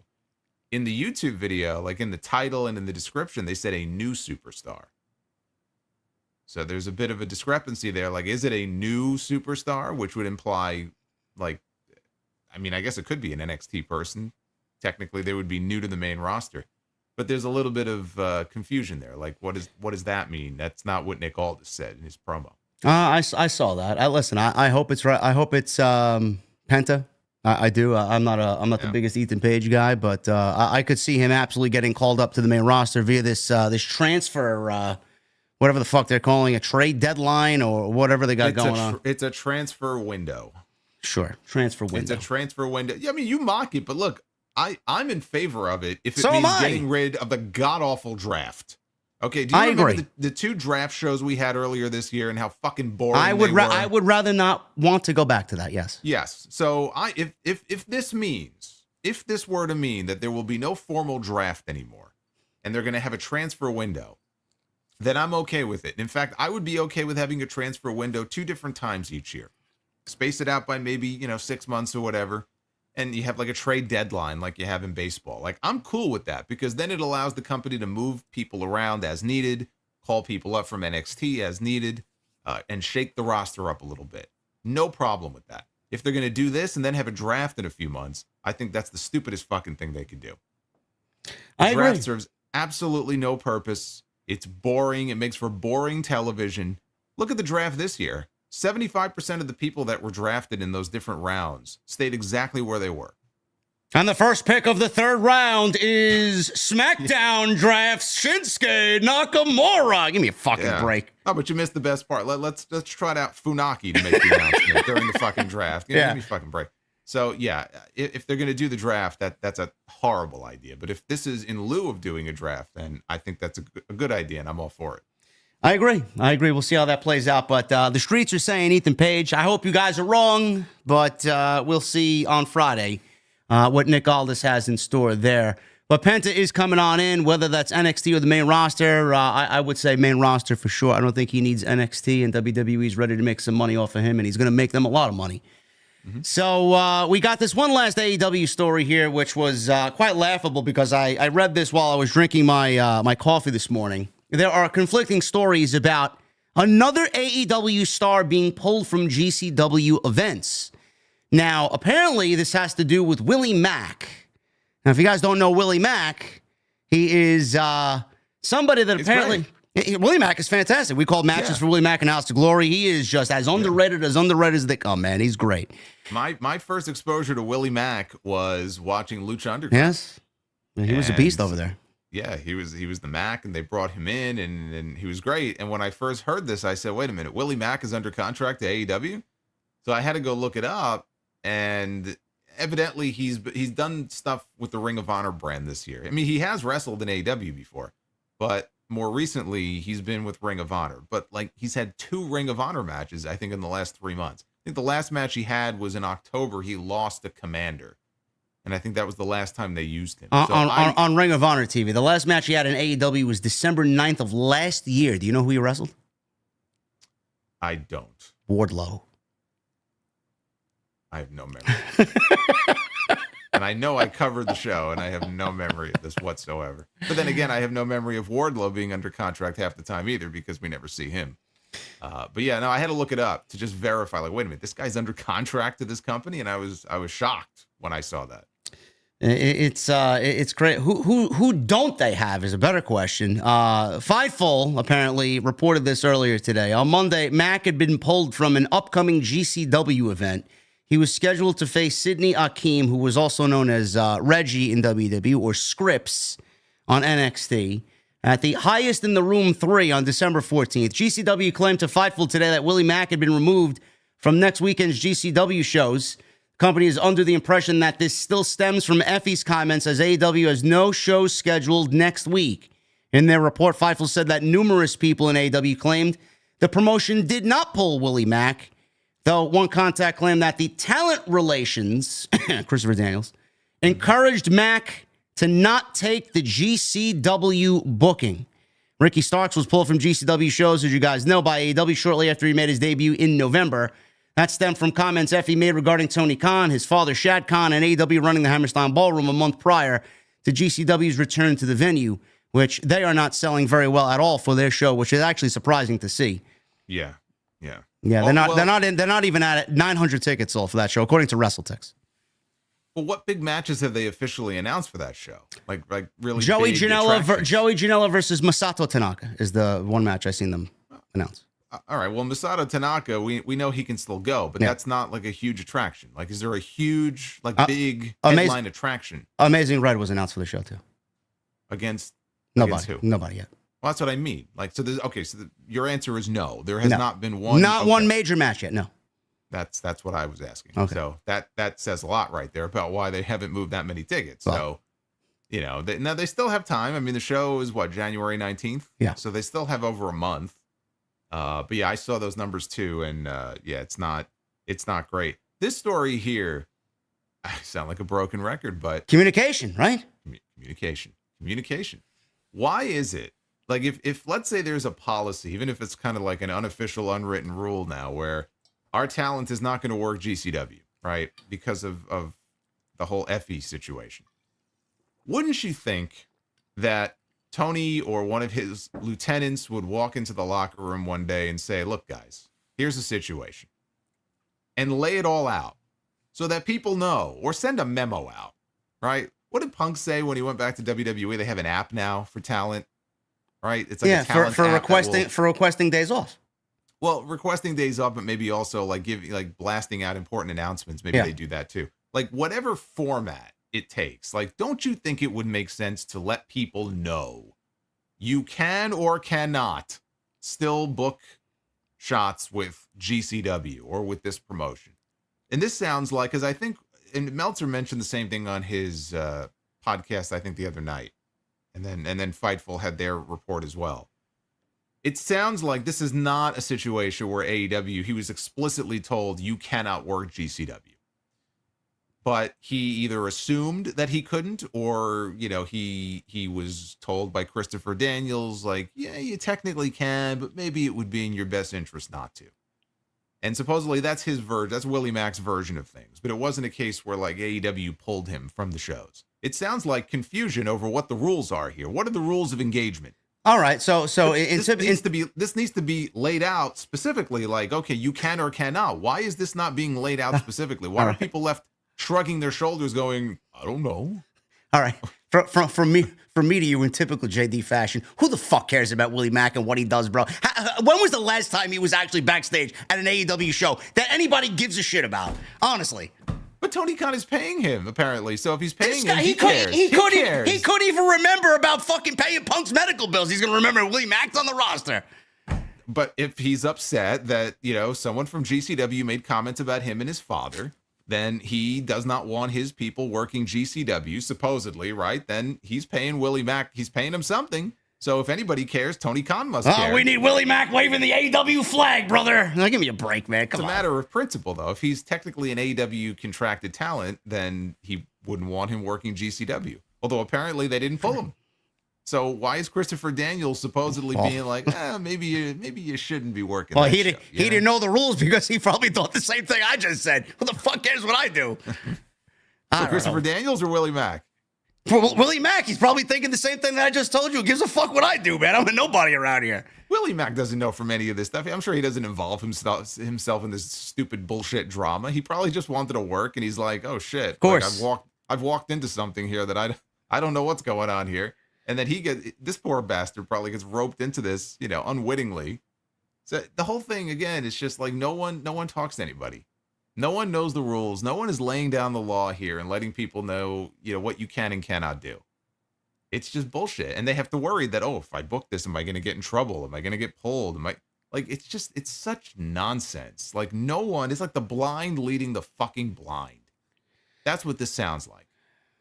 Sounds like Christopher Daniels doesn't know how to do head of talent relations. I don't know.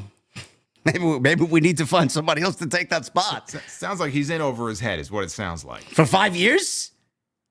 Well, you figure 5 years? He hasn't been the head of talent relations for 5 years. Who was the head of talent relations before Christopher Daniels? I have no idea. But I'm pretty sure it wasn't him for the full 5 years. Oh, well, he was still wrestling. Well, that's true. Well, he's doing SCU. He's been there long enough to know what to do and hopefully what not to do. Of course, he's a veteran. He's well respected, and he should know what he's doing. And evidently, he doesn't. I don't know if anybody does. I don't know, man. It's like fucking comedy hour over here, man. I love this type of shit when we get this type of news story. It's just ridiculous. I don't know, man. Listen, the fact that Willie Mack is even under contract with them and we never see him on TV is ridiculous. TNA used him more. I know. He's listen, man. He's not like he used to be, but he's still nimble for his age. It's great. It just goes back to like paying people to do nothing. It's like they're warehousing talent. I know. Well, Tony loves collecting. I love collecting. You love collecting. Tony loves collecting. WWE loves collecting. They've collected plenty of people in their day, but they didn't collect 24 people and just sit them at home and pay them to do nothing. I mean, I got my vices. I got my cards. I love collecting headphones and microphones. It's like, I'm sure you got your stuff too, right? Tony loves collecting. But I don't have people that I own who I'm hiding out in the closets, loaning out. There's no human beings here in this house other than me. We got to get you a new title belt to hang above you, man. They were 50% off. What was there? 40% off for Black Friday? What, the current belts? Like the WWE shop belts, yeah. Yeah, right. I got the only one that matters. By the way, I heard about on that subject. Well, I have to mention this here because so apparently, Cody Rhodes, he was on Raw last night. He was in a backstage segment, and he was there because he was in the dark match against Carmelo Hayes. So when the show was over, he brought a little kid into the ring who was dressed up like him, and I think he gave him his weight belt. And apparently, he made a comment that he had some kind of surprise in store for his fans for Saturday night's main event. And we don't know what that means. It could mean, Randy Orton's going to be there. Who knows? Who knows what it means? But he has, even as recently as a few months ago, talked about how he still is actively lobbying to bring back the Winged Eagle Championship. The one like that one, not the Big Eagle from the Attitude Era, the one that you see over my shoulder here, the classic Winged Eagle design from 88 to 98. Because he loves that title. He was the one who brought back the classic Intercontinental design back in the early 2010s. That was him. So with the white strap, mind you, the best logo. well, that was the one that Shawn Michaels had, back in the day. But I remember even WrestleMania weekend this year, he was on like Pat McAfee's show, and he was saying like, I'm trying. I don't know how much power and sway. I don't make these decisions, but I'm trying. So wouldn't it be something, because, we're going to get into it here, but like Saturday night's main event this weekend, they're going all out with the throwback aspects to this show. And so wouldn't it be something if his surprise was that he walked out, even if just for one night, he walked out on Saturday with like the winged eagle? Like how cool would that be? Just to see that design on television one more time being carried to the ring. I mean, I would love it. I mean, that was. I'd love it too. That was our childhood. I mean, if that's the case, if Kevin Owens wins the world title, is he going to be handed the winged eagle when he wins the world championship? He could be handed the winged eagle, and then he could throw it in the trash can and get heat. Get heat with me. I'd listen. I'd love. Perfect. Take the other belt back. Love it. Yeah. I can't see them doing it for more than one night. I mean, they like their big giant logo belts. Every time a fucking team wins a championship, they had Jey Uso and Sami Zayn on the sidelines for the Big 12 title game over the weekend to present championships to the winning team. And so, I mean, they love that stuff. But even if you're going to have this nostalgic throwback type of show, if ever there was a night to do something like that, shit, why not? Let's do it. If that adds to the old school feel, I'm all for it. I guess we'll kind of start from what we saw on Friday. We'll bleed into Raw and then talk about Saturday night's main event. I know Friday Night SmackDown was a decent enough show where there was some newsworthy pieces coming off of Friday Night SmackDown. Cody Rhodes and Chad Gable, Jason. What did you think of that? Because I know last week I mentioned to you twice and you laughed at me about Chad Gable being moved over to SmackDown. Yeah, and you and your subtweeting. Let me tell you something, buddy. Okay, so like I saw that stupid fucking comment you made about how some people laughed at me when I made this comment. No, I laughed at you because the implication was that Chad Gable would move to SmackDown and win championships. Not that Chad Gable moving is a bad idea. I've advocated for American Made to move over because what the hell else is there for them to do on Raw? They've already lost to everybody on the brand. So I'm all in favor of Chad Gable and American Made moving over, if it happens. Because I don't think that what we saw on Friday was like an official move, I don't think. But the idea that, he's going to win the United States Championship. If I were booking, you bet your ass he'd win the United States title. Do I think he's going to?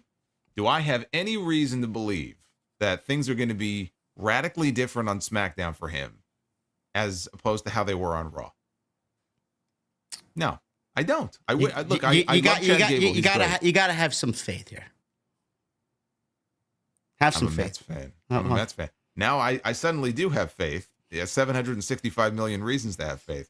But, typically I hear you got to have faith and then, nothing happens. So certainly the way that he's been booked over the past year and a half, I kept thinking, okay, it's going to be his moment. Tonight's not his night, but they must be building to something, and then it never happened.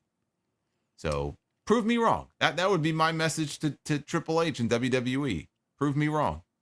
Book Chad Gable as someone who actually has some credibility, and at some point in early 2025, I would love to see him American Made walking around with the United States Championship. It fits so well. I would love to see it. Maybe Ivy Nile ends up with the women's U.S. title, right? The Creeds end up with the tag team titles. We have a whole group of champions there. I mean, I was talking more about like the U.S. titles. I'd love to see the Creeds just mix it up with some of the tag teams they have on SmackDown anyway. But as far as this trade window or transfer window, I mean, how do you see it working? Because obviously this was a tease for them potentially ending up on Friday Night SmackDown as a group. Do you see it operating as the draft does when we get a draft pick and a whole fucking group of 4 or 5 people just move over to one show and then another brand gets maybe one and trade back? How do you see this working out here? Is it going to be like a straight up stable for stable trade? Or are we going to have the same kind of concept for the regular draft that we usually see? How do you see this working out here? Well, we don't know, if there's any rules to this. I just think it's a case where the company can just move people around as they see fit, where they have a need. So if you have an entire faction that moves over, they're probably going to want to move another faction over in their place. Because now going forward, starting in January, both shows are going to be 3 hours. So it's not a case where Raw needs to have more talent naturally because that's the 3-hour show and SmackDown's only 2 hours. Now they're both going to be 3 hours. So I think any trades like that would have to kind of be 1-for-1. And same thing with NXT call-ups. If you're going to call up, let's say, whatever, X number of people from NXT, 4 people, right? You probably want to divvy it up evenly, where you have 2 people on SmackDown, 2 people on Raw. But yeah, where you have a need for a female talent, where you have a need for a tag team, they'll move people around as needed. I don't know that there's necessarily going to be a rule that says it has to be, 1-for-1, but that just would make sense to me. Otherwise, why, if you're the GMs, like, why would Nick Aldis want to get played by Adam Pearce? Yeah. Why would Adam Pearce want to get out, kind of outplayed by Nick Aldis? So that's kind of how I see it working. It doesn't have to be anything formal. I just think it just makes a lot more sense just to do it this way. If the draft format is going to be what it is, I think it's just terrible. And I much prefer they do things this way. One thing I think we're definitely going to see heading into this new Netflix era of Raw, you're going to see big names on Raw, and I think the biggest may be Roman Reigns.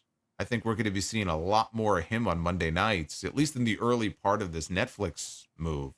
I think we're going to be seeing him and probably a lot of the Bloodline members on Monday. If it's not a full trade, you're definitely going to be seeing them on Netflix more often. Well, that was actually reported today by the fine gentleman over at Pro Wrestling Nexus. They said that Bloodline may be finding a new home on Monday night. The OG Bloodline, that is. So Jimmy, Jay, Sammy, and Roman. Yep. Yeah, and it's going to be all hands on deck for that first show. Yeah. But I think they're going to want as much star power as possible. Whether they're officially traded to Raw or they're just making appearances there for the first few weeks. But Roman has been on SmackDown this entire time. Very rarely would he make appearances on Monday. So if ever there was a time to move him over, it kind of feels like now would be that time. And then it's just a matter of, well, who moves over to SmackDown and spends most of their time on SmackDown? Do you want to separate Roman and Cody? Do you want to just flip-flop the champions? I find that a little tough to think that they would move the champions just because of the belts. And I feel like if you're going to do that, because you have that kind of brand consistency with the physical belts, that you'd have to move the men and the women who are champions on a particular brand. Otherwise, it would just be kind of weird. So I don't know about moving champions necessarily. But I'm just trying to think, like, if Roman and some of the Bloodline folks, but Roman in particular, if he moves over to Raw, what would be like a big name that you would move over to SmackDown from Monday nights to kind of, if you wanted to try to have, I mean, it's hard to say 1-for-1. Roman is the biggest star they have, but to try to do that 1-for-1, do you move Rollins and Punk over to SmackDown? Like, what move do you think would make sense? I don't know. The one I keep going back to is Drew McIntyre. I don't know. It's tough because the way, and I'm sure we'll talk about it, because the way I see Drew McIntyre is obviously factored into picking up the pieces where he left off. And I do think that he's kind of still got Roman on the back of his mind. He wants revenge for that. I would want to see them theoretically on the same brand. So I don't know if Roman is going to move to Monday Night Raw full-fledged. I do think that he will be making appearances, obviously, for WrestleMania season. That could be anywhere between 6-7 months, whatever. And he stays on Friday Night SmackDown. I would move Drew McIntyre over to SmackDown, and I would have him feud with Roman Reigns. That's what I was thinking last night when I was doing the Raw post-show on my end. Well, I don't know about feuding with Roman Reigns necessarily, but before they brought him back, I thought the move would be moving McIntyre to SmackDown just to get him away from Punk. And then he popped up on Raw. So, I mean, it doesn't mean he still can't be transferred over. McIntyre would make sense, and it would give him some new faces to work with, whether it's Roman or whoever else. So, yeah, McIntyre makes sense. But, yeah, I mean, I think it will come down to where they have certain needs to fix on the rosters. And they'll have the freedom to just move people around as they see fit instead of being bound to a draft that doesn't happen until April or May. They're going to have to make moves now anyway. If SmackDown's going 3 hours, you've got to call some people up. So like from NXT, tag team wise, you've got, Fraxium. Singles wise, take your pick as far as the women. You can easily call up a Roxanne Perez or maybe a Cora Jade. I mean, Roxanne more than Cora though. Yeah, I mean, after Deadline, I mean, I don't know what her plan is on NXT, but the way she performed, I'd call Sol Ruca up. I think she would thrive on the main roster, honestly. I think it's a little early for that. I keep her down there a little bit longer. She hasn't really done anything in NXT, so I feel like she would benefit from staying down there a little bit longer. I think that, Julia winning the Iron Survivor Challenge and now she's getting another shot at the title, I think she's going to win the championship at New Year's Evil. And I think that's their way of getting the belt off Roxanne to clear her path to the main roster. And then maybe we're getting Julia and Stephanie, WrestleMania weekend. I think that could be your women's championship match at Stand and Deliver. I could easily see that. Oh, that would be smart of them to do, yeah. Yeah, so Roxanne, I think, is going to be on her way. There are people who thought Roxanne was going to be moved up a year ago. So I think it's time. Beyond her, Ethan Page, you mentioned that the streets evidently are I love that, the streets. So, yeah, I could see him being called up. That's the thing. I mean, they have a real depth problem. I couldn't tell you another male performer on that show who to call up. I couldn't tell you. Yeah, I mean, we talked about Trick. He's not ready for that. Ridge Holland, I mean, honestly, who cares? We don't need him back on the main. Actually, you know what? I take that back. Somebody mentioned this last night on my stream, and I said this would be diabolical if they did this. Well, what do you think about the idea of, to put even more heat on the New Day, if they brought Ridge Holland in as their new manager? I mean, listen, like Biggie said, like, I'm going to be your manager, and they're like, no. And then they end up bringing in Ridge Holland to be their manager. Like, listen, man, I would love that. I think that's just fucking absolutely just satanic, man. Why would you want to do that? But listen. Why else? They don't need him. The only reason is to just put even more heat on these guys. And not that they need that much more, but I mean, I was like, oh man, that's evil. What about, I heard this from a few people on my end. What about, I mean, I don't know how much longer they need to be down there. They were on NXT UK. Now they're on NXT proper. Wolfgang and the Coffee Brothers. Yeah. What about, someone said, why don't you pair them with Drew McIntyre, start a whole new group? You could do that. Yeah. No, but Gallus would definitely be a great tag team addition. Yeah. On either roster. So I'm all in favor of that. You could call up Gallus. You could call up, oh gosh, the what's her name? There's another female star. They have, again, the issue is not female talent. It's just more on the men's side. But you don't need that many. I mean, 3 or 4 people. Well, who do you got? Jada Parker. You got Lola Vice. You got Carmen Petrovic down there. Yes. Who else is there? Well, you got Nikita Lyons, but Ren Sinclair, who was in the Iron Survivor Challenge on Saturday. She actually looked pretty good. Thea Hale. Zarya just debuted. Yeah, Thea Hale. I wouldn't call her up right now. Not yet. Yeah, they got a lot of women down there. Yeah. By the way, I wanted to mention. I'm sorry, Jesse. Go ahead. No, go ahead. I was going to say, as far as Roman Reigns, we were talking about Roman. The last time Roman Reigns actually wrestled on Monday Night Raw was not too far ago. It was March 28th of this year. Was that the there was a show in Brooklyn that they did? Yeah, I think that might have been the Brooklyn Raw. Yeah. I don't know. I don't know who he wrestled. It says here Finn Balor, but I don't remember that. Maybe it was a dark match. Oh yeah, maybe. Yeah, it had to be a dark match. Yeah. No. But yeah, hopefully, if that is the case, hopefully he brings his ring gear, because I'd like to see him wrestle on Monday night and just not show up and throw the one in the air. But we'll see what happens. I'm excited for this transfer window.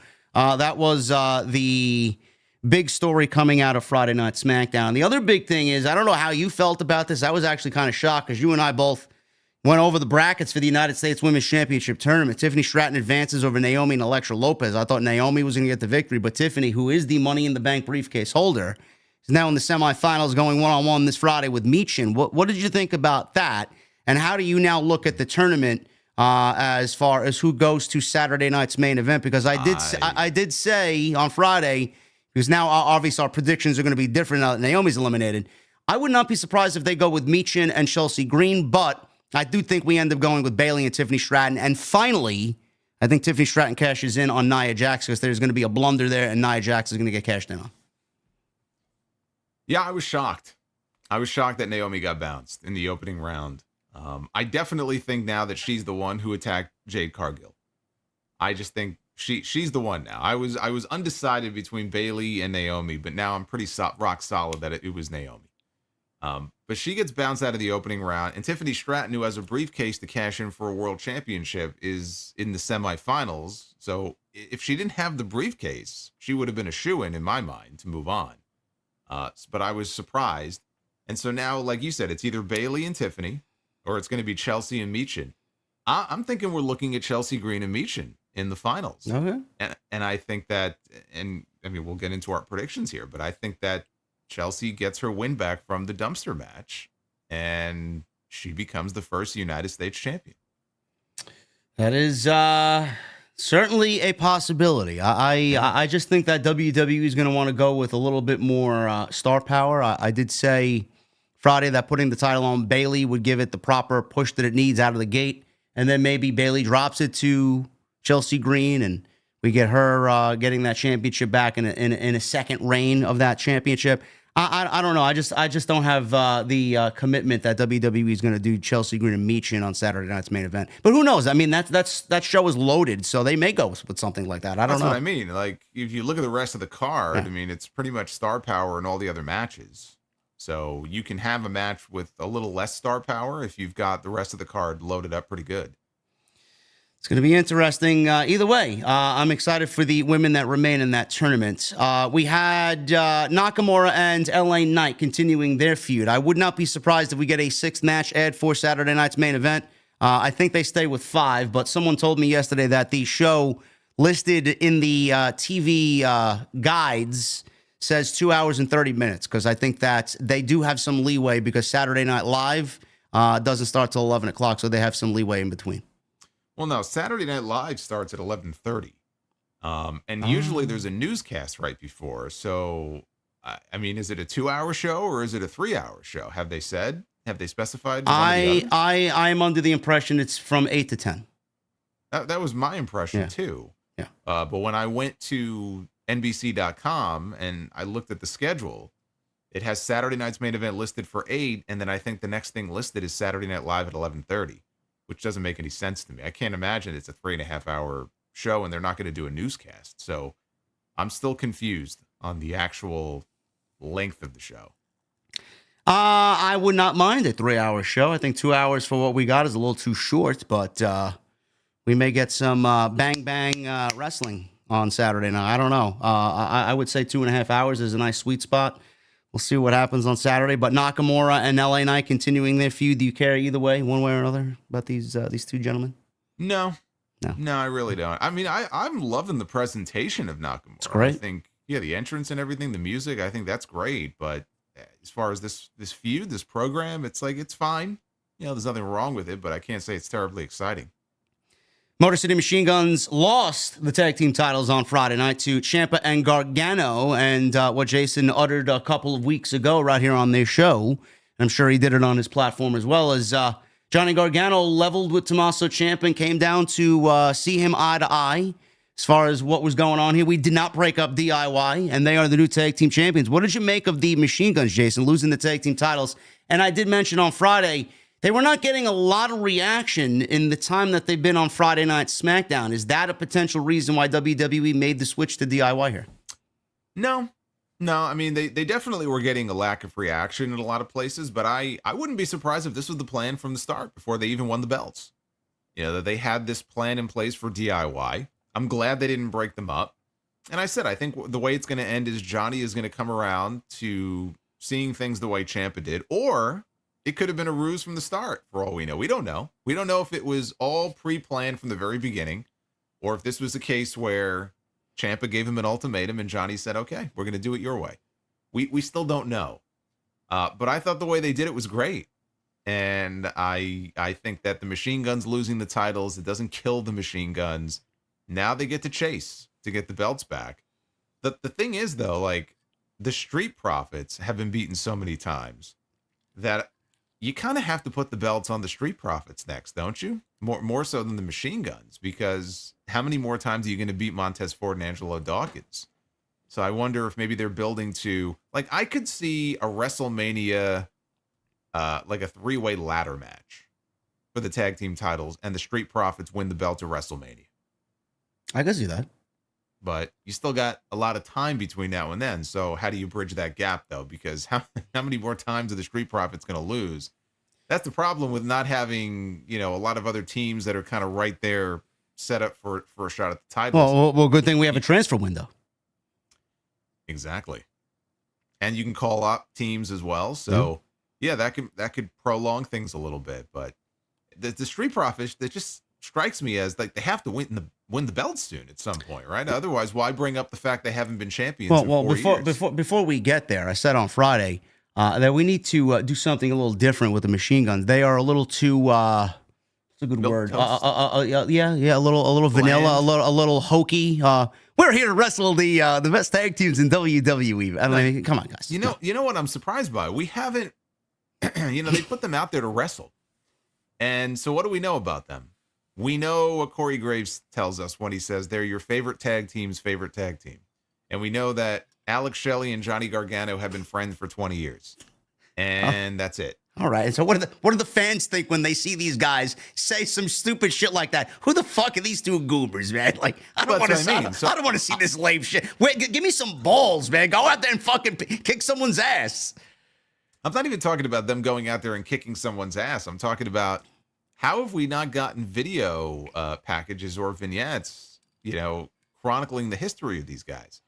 Why haven't they gone to TNA and said, look, we're going to put a video package together. We want access to some of the footage of the machine guns from their days in TNA, and put together like a 3 or 4 minute long video and interview them, spliced in, explaining who the hell these guys are and why we should care. And the fact that these guys are like 20-year veterans, because there's a lot of WWE fans watching the show who probably think they're fucking like rookies. Like, how have they not gotten the video package treatment yet to introduce us to these people and why we should care? It's the same thing that I know you've complained about this with AEW. So I think you got to hold WWE's feet to the fire too on this, and they're usually good with the video packages. Why have we not gotten something like that with the machine guns? What are they waiting for? I don't know. You are correct. I mean, we got a coming attraction for 3 weeks of some Detroit monuments and some fast cars in the vignette. Race cars. Ooh, yeah. Okay, great. Okay, so now they're here. And now it's time for the next set of videos. Like, that's the one big thing that's been missing. Like, you do have to, now that they've been established, I guess, because they've been champions already, you should explain to people, hey, there's a real history here. These guys are, very influential. And they've been around for a long time. And here's some footage of them and what they've done and where they've been. And I'm just shocked we haven't gotten that yet. And I think that's part of the reason why they get these very subdued, quiet reactions when they come out. I mean, I don't watch TNA, so you'll have to educate me on this. Were they this gooberish in TNA? No, right? I wouldn't say gooberish. No. Okay. No, I wouldn't. No, that's not a word I would use to describe the Motor City Machine Guns in TNA. I mean, that's why they just come like I can't wait for these goobers to come to WWE. Like, no. I don't know why WWE's got to go so over the top with the baby faces, man. There's cool baby faces, and then there's just like hokey, just lame baby faces. Like, nobody believes in you, bro. Like when Vince used to tell everybody you got to smile more, right? Yeah, like Apollo Make sure Crews, you smile. Yeah. Oh, but he said that to everybody. Like, make sure you got to smile more. He told that to Rhea Ripley. He told that to Raquel, I think. Rocky Maivia when he debuted. Just go out there and smile. And then he got chance of Die Rocky Die because he smiled a little too much. Yeah, it's just very bland. So doing video packages isn't necessarily going to change that, but I think it would help give the fans some perspective about why these guys are so influential. Yeah, I think that's the right way to go about it, but we haven't gotten that yet. But listen, it's not too late to start. Start with one, and that's their bread and butter. So give me something to care about. KO, the last thing here on SmackDown, the sit down with Michael Cole. I'm not going to go over exactly everything he said, but the one biggest piece of information here, and this is something that I think we all have discussed at one point or another in the last couple of weeks, since KO has been feuding with Cody Rhodes, and since CM Punk teamed with Roman and Sami is back with Roman, KO did finally mention Sami Zayn in this promo with Michael Cole, to sit down with Michael Cole. He did say to Michael Cole, because Michael Cole mentioned Jey Uso, Jimmy Uso, Sami Zayn. They also thought it was a good idea. KO said he doesn't care what Roman's pawns think. He said he will cross that bridge with Sami eventually, but not right now. So it is mentioned. They are going to go to it, whether it's a WrestleMania match or not, or maybe in Toronto at the Sky Dome. I don't know, but it's happening sometime in 2025, and I'm very excited about that. Yeah, it had to be addressed. Even if it was just a quick throwaway line like that, just acknowledge the fact that, oh, don't you worry, I haven't forgotten what he did teaming up with Roman Reigns again. We're going to deal with him in due time. Like that's all I needed. But to just ignore it, it was just this glaring gap in the logic here of the story of why he would be so upset with Cody Rhodes and not the man who's like literally his best friend. So I'm glad they mentioned it.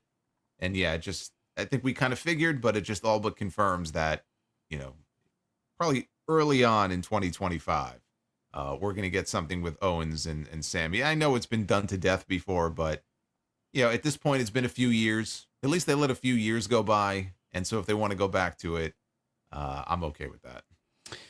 Moving over to Monday Night Raw, we have the final testament and the Wyatt Six. I don't know what you thought of this, Jason. I will say one positive thing before I get into the negative. I think Karrion Kross is doing some of the best work of his WWE run. I finally think he's nailed down a cadence and a character and a behavior for his character here that works. And I think his acting and his facial expressions, his presentation, the way he cuts a promo, it's all great. I mean, the only thing he really needs to kind of tie up loose ends for is the in-ring action and what he does to tell a story in the ring. But he needs the right opponent as well to do that. I don't think WWE's kind of, done him good on that end. But as far as the final testament and the Wyatt Six last night, he did get his big statement victory over Uncle Howdy. He did pin Uncle Howdy last night with his final prayer finish, which is a huge statement victory for Karrion Kross. How do you feel about them moving forward now with this? Because I said last night on my end that the Wyatts are, and this may be just my opinion, I don't know how you feel about this or the chat, feel like they're kind of falling back into the same trap that Bray Wyatt was in. It's not translating from what they do from vignette to vignette into the ring, and I feel like we see so little of them that there's not really much there to care about. I mean, they are a great group of wrestlers, and we're not really seeing that. And I feel like they're just overly character-based and not so much in-ring based. I think we need to start kind of evening that out. I don't know how you feel about that. Yeah, I mean, we need to see them more often. We don't need to see them every week. No. But we do need to see them more often. I mean, prior to last night, the last time the Wyatts had a match, I believe, was in September. I'm guessing that was the match they had with American Made. Yes. So that's a huge gap. I know there's been some vignettes in between, but that's too long. So we need to see them not only just doing tag matches, but you could see them doing individual matches as well. You could let Gacy and you could let Rowan have a singles match here and there, and I think that's fine. That being said, it was certainly one of the biggest wins of Karrion Kross's career. I think he may have beaten Drew McIntyre once. So I can't say that it was the biggest, but it was one of the biggest because the Uncle Howdy character, look, he's been protected, but it's a weird thing for me to say because, again, how many matches has he had, right? I think before last night he had one match against Chad Gable. That's it. Yeah. But, they're protecting the character. It's you could tell, like they're taking great care with the presentation of the character. And I was surprised that Howdy was the one who took the pin, especially because I could have seen maybe Bo Dallas as himself taking the pin, and then Uncle Howdy gets the rematch and he wins, and they pin Howdy instead. So I'm wondering now if the next time they're in the ring together, if it's not Bo Dallas, without the mask, who goes in there as himself and he gets the win. Because, again, them losing is fine. I don't have an issue with the Wyatt Six losing a match. One of the things that I like is the fact that they're not being presented as these unbeatable, unstoppable, supernatural freaks. They're not The Undertaker, from 1990, where, oh my God, he's undead. He keeps getting up. They're human. They've humanized them, but I think that's a good thing. They humanized, Bo with those VHS vignettes that they aired. And that's what I was hoping they would do, because I didn't want there to be another coming of the Fiend, right? It's better if you could put a human face on it. So him losing a match is not the end of the world. And I think we all know he's going to come back and win. So there's no harm in it. The match itself, I thought it was fine. I mean, it wasn't anything special. But for Karrion Kross, that's a big win, and it prolongs the program now. And they could do a singles match. They could do another tag match. I mean, there's any number of things they could do. But I thought it was fine. And him losing, I didn't think was that big of a deal. Some people made a big deal about it, but Uncle Howdy is not dead, guys. He lost one match. It's not the end of the world. He's going to come back. He's going to get his win back, and everything is going to be fine. And I agree with you that character-wise and like promo-wise, Kross is doing his best work right now. Well, it wouldn't be the internet wrestling community if somebody didn't complain. I didn't have a problem with it. I thought the match was okay by Monday Night Raw TV standards, but I'm just glad to see Kross finally coming into his own. He's been one of those guys that they just haven't gotten right, and hopefully this is it. Maybe people are talking maybe he wins a championship next year. I don't know if that's going to be the case, but I would certainly like to see it all come together for him. I mean, he's waited long enough. And they're going to need a monster because we'll get into it, I'm sure. Bronson Reed's going to be out for a very long time. He's going to miss WrestleMania. And that's a devastating blow to Monday night and a terrible fucking blow for Bronson Reed because we all love Bronson and he's on the run of a lifetime and he's going to miss all the most important fucking history-making moments that the company's going to be going through in the next 4 or 5 months. It sucks. So they need a monster somewhere. Is Kross that monster yet? I don't know. I don't know about Kross as a monster, though. I mean, he could be a solid player. I don't look at him as like that monster guy, though. I don't think that's him. That's a Bronson Reed. That's a Braun Strowman. Maybe even an Eric Rowan, Oba Femi. Karrion Kross, he's not the monster that you're thinking he is. Sidro makes a good point in the chat. I think Kross gets traded to SmackDown and a possible United States Championship win. I would not mind him getting traded. I think that's a good move for him. Chad Gable, again, pushed to the back of the line. Terrible. Sidro, man, you get me in trouble over here, bro. Come on. Terrible. Gunther and Damian Priest and Finn Balor. We now have a triple threat match. It was supposed to be Gunther and Finn Balor for the World Heavyweight Championship. Adam Pearce made it a triple threat match, adding Damian Priest to the fold on Saturday night's main event. I said on my end, Jason, last night that I felt like the heel versus heel dynamic was a little bizarre for them to do, and a lot of people were like, well, Gunther's going to be portrayed as a babyface or a tweener. I don't want to hear any of those words thrown around in the same sentence as Gunther. I think Gunther needs to be a heel, and specifically a heel. Balor's a heel right now. There's no reason to care or emotionally invest if both guys are a heel.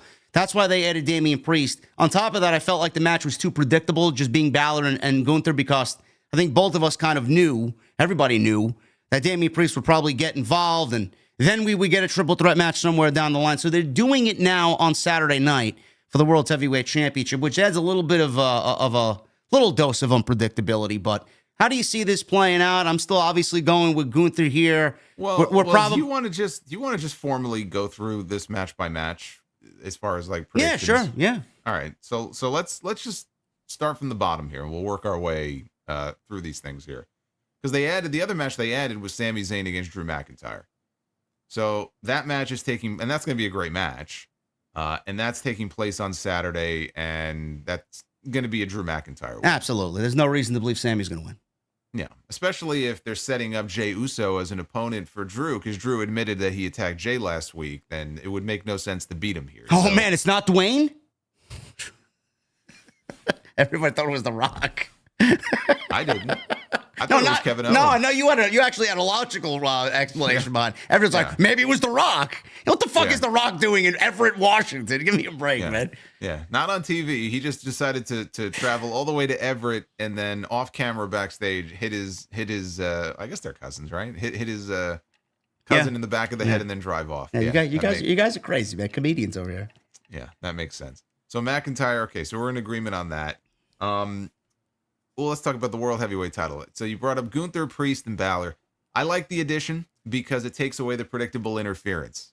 Now he's in the match. And it makes the match a little less predictable because there could very well be a title change here. I don't happen to be one of those people who thinks that there will be, and I'm sticking with Gunther to retain the championship. But if they wanted to use the triple threat format as a way to get the belt off of him without pinning him, then they have the ability to do that here. But I think Gunther is going to hold on to it. I agree. I think Gunther's going to win. I don't see a reason at all to take the belt off of Gunther and put it on either one of these guys. I think I think Balor is going to have everything kind of crumble around him. He's going to lose those tag team championships next Monday. Go ahead. Well, I had an idea. So yes, he is going to be defending the tag team titles against the War Raiders next Monday. They made that official. But the thing that I've noticed, and it was more apparent last night, is the way that he has been talking down to Dominic. And he's been treating him like a child, basically, and saying, you know, you'll learn something from me, kid, you know, and that kind of thing. And last night he flat out said, like, you know, to Gunther, you're giving people title shots or matches who don't deserve it, like Dom.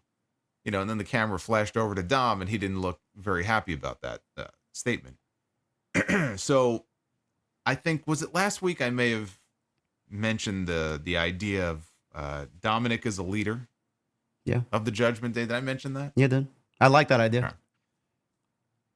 We have this transfer window now. Do you remember what you saw on SmackDown last Friday after Naomi's match? Dominic was talking to Nick Aldis backstage. Yes. In the distance. A Triple H fashion in the distance. If you didn't look, you missed it. Right. And it was never acknowledged. And even on Raw last night, it never came up like in a backstage segment or anything like that. So it got me thinking. And it's like, wouldn't the ultimate revenge for Dominic be Finn Balor fails to win the World Heavyweight Championship because he's so confident he's going to win, and like, you don't deserve it, but I do, right? So he fails to win. Now, I don't think the Judgment Day can get involved. I think Adam Pearce said that I think they're all banned, right, from ringside. So they're not necessarily going to like cost him the match, but he loses in his bid to become world champion. And then on Monday next week, they're going to lose those tag team titles to the War Raiders because nothing else makes sense here. So now he's going to lose those. And I think he gets bounced out of the Judgment Day because Dominic helps engineer a trade behind his back that moves Balor from Raw to SmackDown. And maybe they do a beatdown angle where they literally kick his ass out of the group too. But I think him going behind his back and outsmarting him and engineering a trade, which is why he was having that conversation with Nick Aldis, would be some sweet revenge and a way for Dom to go, oh yeah, well, I got one up on you. And that gets Balor out of the group. It allows Dominic to have the chance to be a leader, and we'll see if that works. But it gets Balor on SmackDown, and he'll have a whole new crop of people to work with. I like that idea. I think we were kind of leading in that direction with Dominic maybe being the leader of the Judgment Day. If they want to give him that role, maybe they kick Finn Balor out for being a little too power hungry and thinking that they only win when he kind of steps up and leads them. And obviously when he loses, they boot him out because obviously he's a loser and not the leader that they need. But I like that idea. I think those obviously those segments are planted there for a reason. They're not just done randomly with no reason behind it. I think that's a good prediction for sure. I can see that playing out. Yeah. So I like that idea. But Gunther retaining, I think we're in agreement on that. Yeah, Gunther, there's no reason to believe he's not walking into WrestleMania with that championship. He's going to win. Whether Dominic gets involved or not, I have no idea. Well, again, I don't see him getting involved in the actual match. And because there's still a tag team title match left to go, if they're going to shoot some kind of angle like this, I think they wait until after they drop the belts. Yeah. So I don't think anything would be revealed or would actually happen until next Monday, probably at the earliest. But there is another member of the Judgment Day that is defending a championship on Saturday night, and that is Liv Morgan. And she's defending her women's world title against Io Sky. I am going to go in a bit of a different direction, I think, than you might be. And I'm going to predict a title change here. And I think Io Sky wins the women's world championship. And I think it's for the better that she does win this title. And because it got me thinking when I saw that last parting shot on Raw last night, where Rhea and Io were both clawing, they were clutching the championship, and they had that little stare down. It went off in my brain. I said, that's the match. That's the WrestleMania match right there. And so you have Io win the championship on this show because you figure Raquel's going to get involved. Rhea can come out and fight off Raquel, neutralize her. Now it's a fair fight. I mean, you might have Dom out there, but it's a fair fight now. And Io wins the title. You can still do Rhea Ripley against Liv Morgan one last time to blow that feud off. You could do it on January 6th. And then Rhea, if she wants to get the belt back, has to win the Rumble. or win the Elimination Chamber. But you go into WrestleMania with Rhea Ripley challenging Io Sky for the Women's World Championship. Because the thing is, if Rhea wins the title from Liv, let's say on that first Netflix show, Rhea's not dropping the belt so soon, right? She's going to win the belt. She's going to have it for a while. So I like the idea of putting the belt on Io, even if it's only until Mania. And then Rhea gets the belt back there, but you get that match. Because we got that little tease, and I was like, okay, I think that's the match for WrestleMania. So you're predicting Io wins and holds the belt to WrestleMania? Why not? I don't mind it. I'm just, I'm just surprised that you're actually thinking that way. I don't know. Why? Why is this surprising though? Like, would you not do Rhea and Liv on January 6th still and blow that feud off? I would. I want that. The feud. Listen, the feud needs to be blown off. Any longer than January 6th, I mean, we're just in like, all right, man, enough is enough. But it doesn't have to be for the title. That's my point. Yeah, no, it doesn't have to be for the title. No. Io is the champion in the meantime, and Rhea can go ahead and finish things with Liv Morgan. And again, she will have to win the right to challenge for the title, and that will punch her ticket to WrestleMania. Because if not Io, like, okay, were you thinking it would be somebody else who would be the champion going into WrestleMania?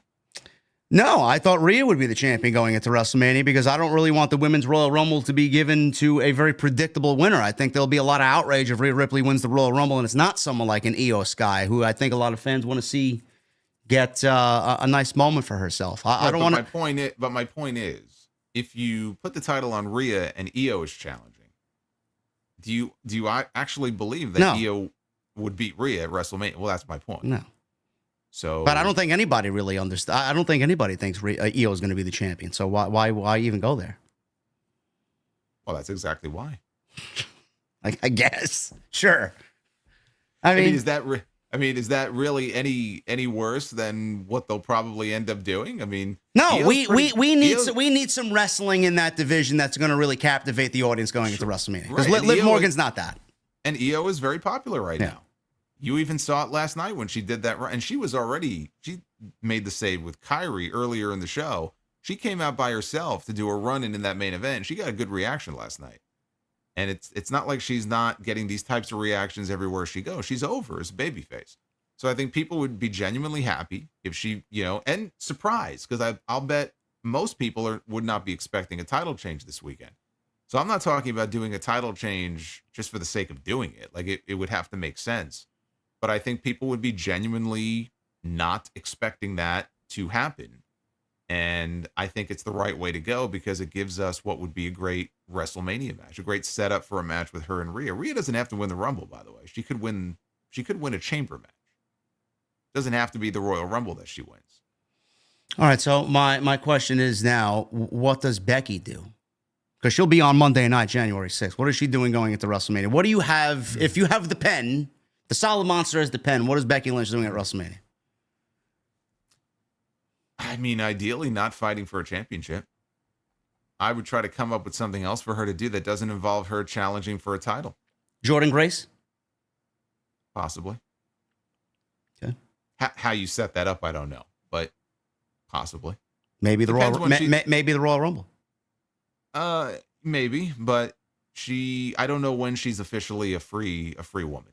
I don't know if it's February 1st, January 31st, the middle of February. I don't know exactly when, but yes, ideally she would be free in time to be in the Rumble for the second straight year. And you could have Becky in there, and maybe she eliminates Becky, and you could kind of kickstart something that way. And you could do Jordan Grace and Becky Lynch at WrestleMania.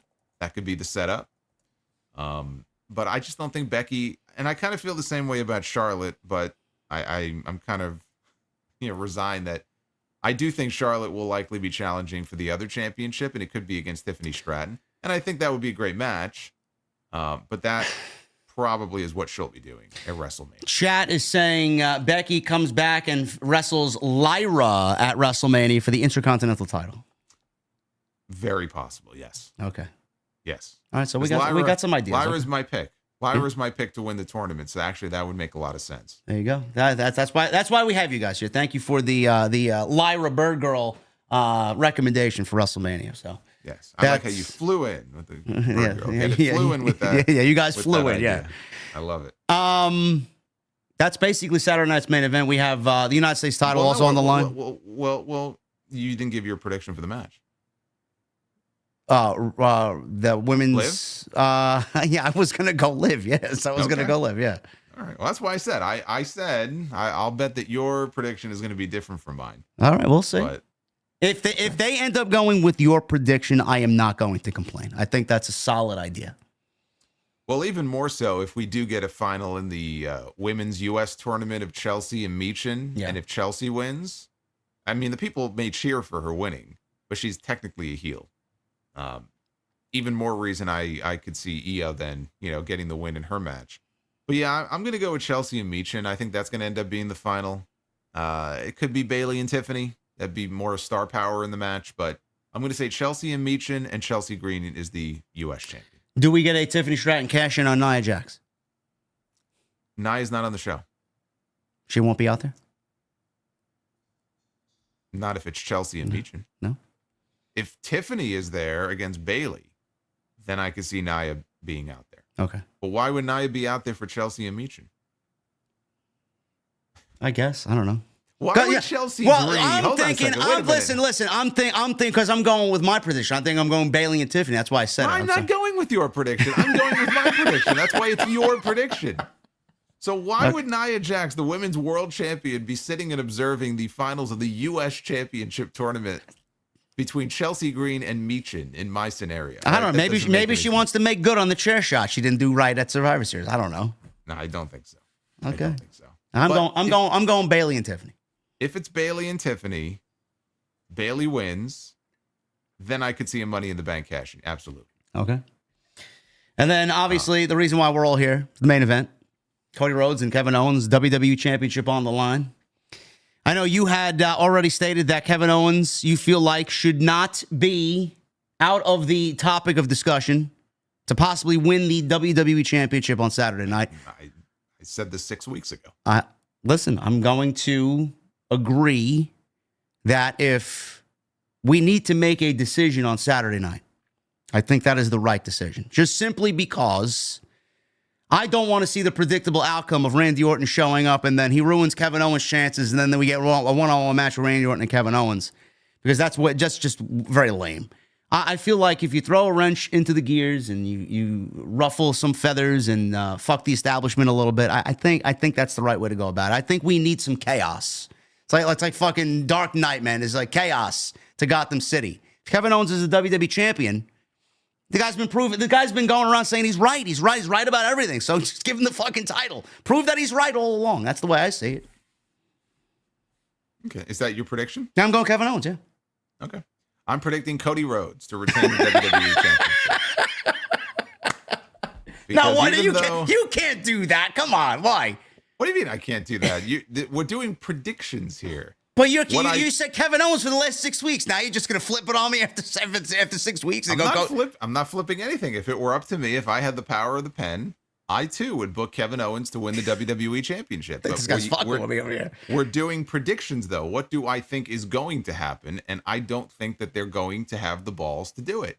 Okay. And I think that in the end, Cody Rhodes is going to win. Randy Orton is going to make an appearance either at the end of the match, after the match, and he's going to go after Kevin Owens and get his revenge, or there'll be a big pull-apart brawl. But I think they're going to keep the title on Cody. I don't think they want to take the belt off of him. I see no issue doing it. If I were booking this main event, I would have a title change, but I'm not booking this main event. So I'm predicting a Cody Rhodes win.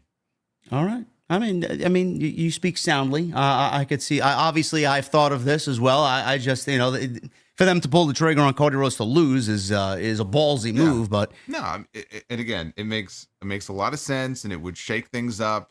And I think that Kevin Owens is doing great work right now with this character. And I've been saying Kevin Owens for 6 weeks now. Okay, before everybody else started jumping on the Kevin Owens bandwagon. But now it's nut up or shut up time. And we have to predict what we actually think is going to happen here. And I just don't think they're going to do it. All right. We will be live on our respective channels Saturday night. It's going to be a big night. Will there be another match added? We don't really know. We got one more show on Friday night to see what they do. Maybe they add a United States men's title to it, Nakamura LA Knight. Maybe they add something else. We don't know. But right now it's 5 matches. Jesse Ventura is going to be on the call. We don't know how many matches he's going to call, if he's going to do the whole show, if he's going to do a couple matches. It's going to be great. I can't wait. It's going to be, again, it's going to be a real throwback because I grew up on this show. And so my memories of Saturday night's main event are some of my favorite wrestling memories. And of course, back then you had all the big names, you know, Hogan and Savage and Andre and Warrior and DiBiase and Demolition. So those were some of my earliest wrestling memories. And the fact that they're going to go old school with the music and the presentation and the graphics, and they'll have Jesse back on the call for at least, you know, some of the matches. Even the way I think that they're setting up the arena, they're setting it up in a way similar to the way it was for the first one in that venue back in 1985. So according to Jesse, anyway, they're not going to have the usual stage and ramp and lighting, and they're going to come out. If you look at the seating chart on Ticketmaster, it's like you can see they're kind of coming out of the crowd. So I wonder if they might have, how they have like that modified minimalist setup for some of the PLEs. I wonder if it'll be something like that, but.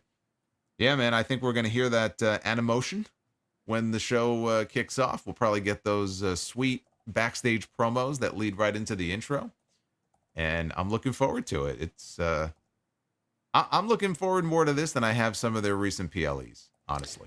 Yeah, likewise. I feel like this is going to be a very good show on Saturday night, and just the added nostalgia feel of everything that we loved about the original incarnation of it. I think that's just going to put it over the top. Very excited about it on Saturday night. Like I said, Jason and I will be live on our respective channels around 10:30, depending on when they do go off the air. So very excited about that. Bronson Reed just tweeted out, surgery tomorrow. That was in the news today. He is likely to miss several months of action and miss WrestleMania 41. Someone who has a lot right now riding on what he's been given creatively. He was going to definitely factor into some major plans at WrestleMania. And this is coming from PW Insider. Reed is already in Birmingham ahead of his scheduled surgery to repair a broken foot. As of this writing, there is no timetable for his return, although he is expected to have action for several months, with the belief in WWE that he will miss WrestleMania 41. Now, could he come back in time for WrestleMania 41? Stranger things have happened. But right now, he's out, Jason, and that is... they got so much talent that missing Bronson Reed is not going to be a death blow for them like it would be for a roster that they've had in the past that was ravaged by injuries. But just for him and for his sake, he's done such incredible work. I think we all as a collective fan base and as creators are going to miss him because of the work that he's done and how he's elevated himself. And we feel more sorry that he's not going to continue elevating himself because of how great he has been. And what a terrible way to go out. But he even said it on Survivor Series that weekend, man. If you don't go out in a blaze of glory, then don't go out at all, man. You got to go all the way. And he went out fucking breaking his foot and in the highest of risks possible. And now he's got to pay for it, unfortunately. It sucks. Well, I mean, he tweeted something out about moments. Yeah. Injuries are temporary, moments are forever. And I just thought, but when you take a risk like that, think of all the other moments that you're not going to have now. Yeah. Heading into the Rumble and WrestleMania season. So, but that's the thing with these War Games matches and so many of these matches now. Like it's about those highlight reel moments, and the risks keep getting riskier. So it sucks that it happened to him. But even if he was to make it back in time to be on the WrestleMania card, he's not going to be back in time to put together any kind of real story or anything like that. So. He's pretty much out of Mania, regardless. And hopefully, he'll heal up quickly and fully. And then when he comes back, I hope, Triple H, knows what he has in him. And look, sometimes absence makes the heart grow fonder. He comes back fresher, and hopefully they'll be able to plug him right back into things, whether it's on Fridays or Mondays. But he was in the midst of the biggest push of his career. I think he more than proved his worth. This was like a proving ground for him. Sink or swim. And he swam. So hopefully they got a good spot for him when he comes back. Hopefully it won't be too long. But then again, we're still waiting for AJ Styles to come back. And I don't think he had surgery, but he had, it was some kind of ligament issue in the middle of his foot. And he's still not back. So you never know with these foot injuries. It's tough. Remember CM Punk? He pulverized his foot. Yeah, I was going to say, how long was he out? 4 months? Well, no, it wasn't that long. He broke his foot the very beginning of June, and he wrestled Moxley. He came back and had that quick match on Dynamite with Moxley like the last week of August, I think it was. Okay. And then went into All Out and then tore his triceps. Well, there is a small sliver of a chance. I want to say it's not possible, but I don't think anybody should rush him back. I just wish him, Jason wishes him nothing but the best. Get back 100% and tsunami his way back to the top. That's what I want to see. As far as, I'm sorry, what were you going to say? I was going to say tsunami his way to the Intercontinental title if he goes back to Raw. Yes, that was my prediction. Him and Braun Breaker or Sheamus or one or the other. But, yeah, we'll miss him. He's going to be back hopefully very soon. Speaking of Monday Night Raw, we have some news and notes on this major Netflix Monday Night Raw debut, January 6th. I personally can't wait for it. I think it's going to be unbelievable. I think starting our creator careers, or years, I should say, off the right way on January 6th. I think it's going to be two of the largest audiences in the entire wrestling community for both of our respective channels. I cannot wait for it. It's going to be unbelievable. They are treating it like a WrestleMania, Triple H said. And Nick Khan, he went into some detail about some WWE content coming to Monday Night Raw. A lot of people are like, well, the Attitude Era is coming back, or TV 14 is going to be the way for Monday Night Raw. Nick Khan said, shut up, you fucking geeks. It will remain family friendly on Netflix. He says, and I quote, and this was during a panel on, I don't know when this was, Tuesday of last week, I believe, Netflix headquarters in California. They discussed what was going to happen with Monday Night Raw and some of the streaming issues that happened with Jake Paul and Mike Tyson. Nick Khan said, we're not changing the rating of our programming. There are some online and some chatter online about it. It's going to be R-rated, or for us folks, X-rated. That's definitely not happening. It's family-friendly, multi-generational, advertiser-friendly programming. It's going to stay that way. I would look more for global flair, especially as the relationship continues to develop. Countries outside the United States are as important to us as the United States is. So we have certain targeted countries, and those are our priorities for Netflix. They are priorities for us. We're going to see more of that. I think that's the way you'll see a bit of a difference. Now, I'll stop there because he did get into the whole streaming aspect and how they're not going to have the same problems as that boxing match with Mike Tyson. I don't think they need to go TV 14, Jason. I mean, I think everybody kind of hanging on that hope and prayer that they go TV 14, or some people thought they were going rated R, X-rated. I think these people are fucking mentally deranged. Oh, please. I mean, they don't need to do that. There's no. Are you kidding me? Why risk advertisers, number one? The first scantily clad woman they see on this show, there's going to be hashtags all over social media to cancel the fucking show. Like, please, give me a break. Give me a break. What was the last thing that people were outraged about, man? What was it? How many people cried over fucking Paige inserting a needle into Swerve's mouth? You're gonna be okay with fucking X-rated content on Netflix with Monday Night Raw? Give me a break. Come on. Well, that was just stupid, though.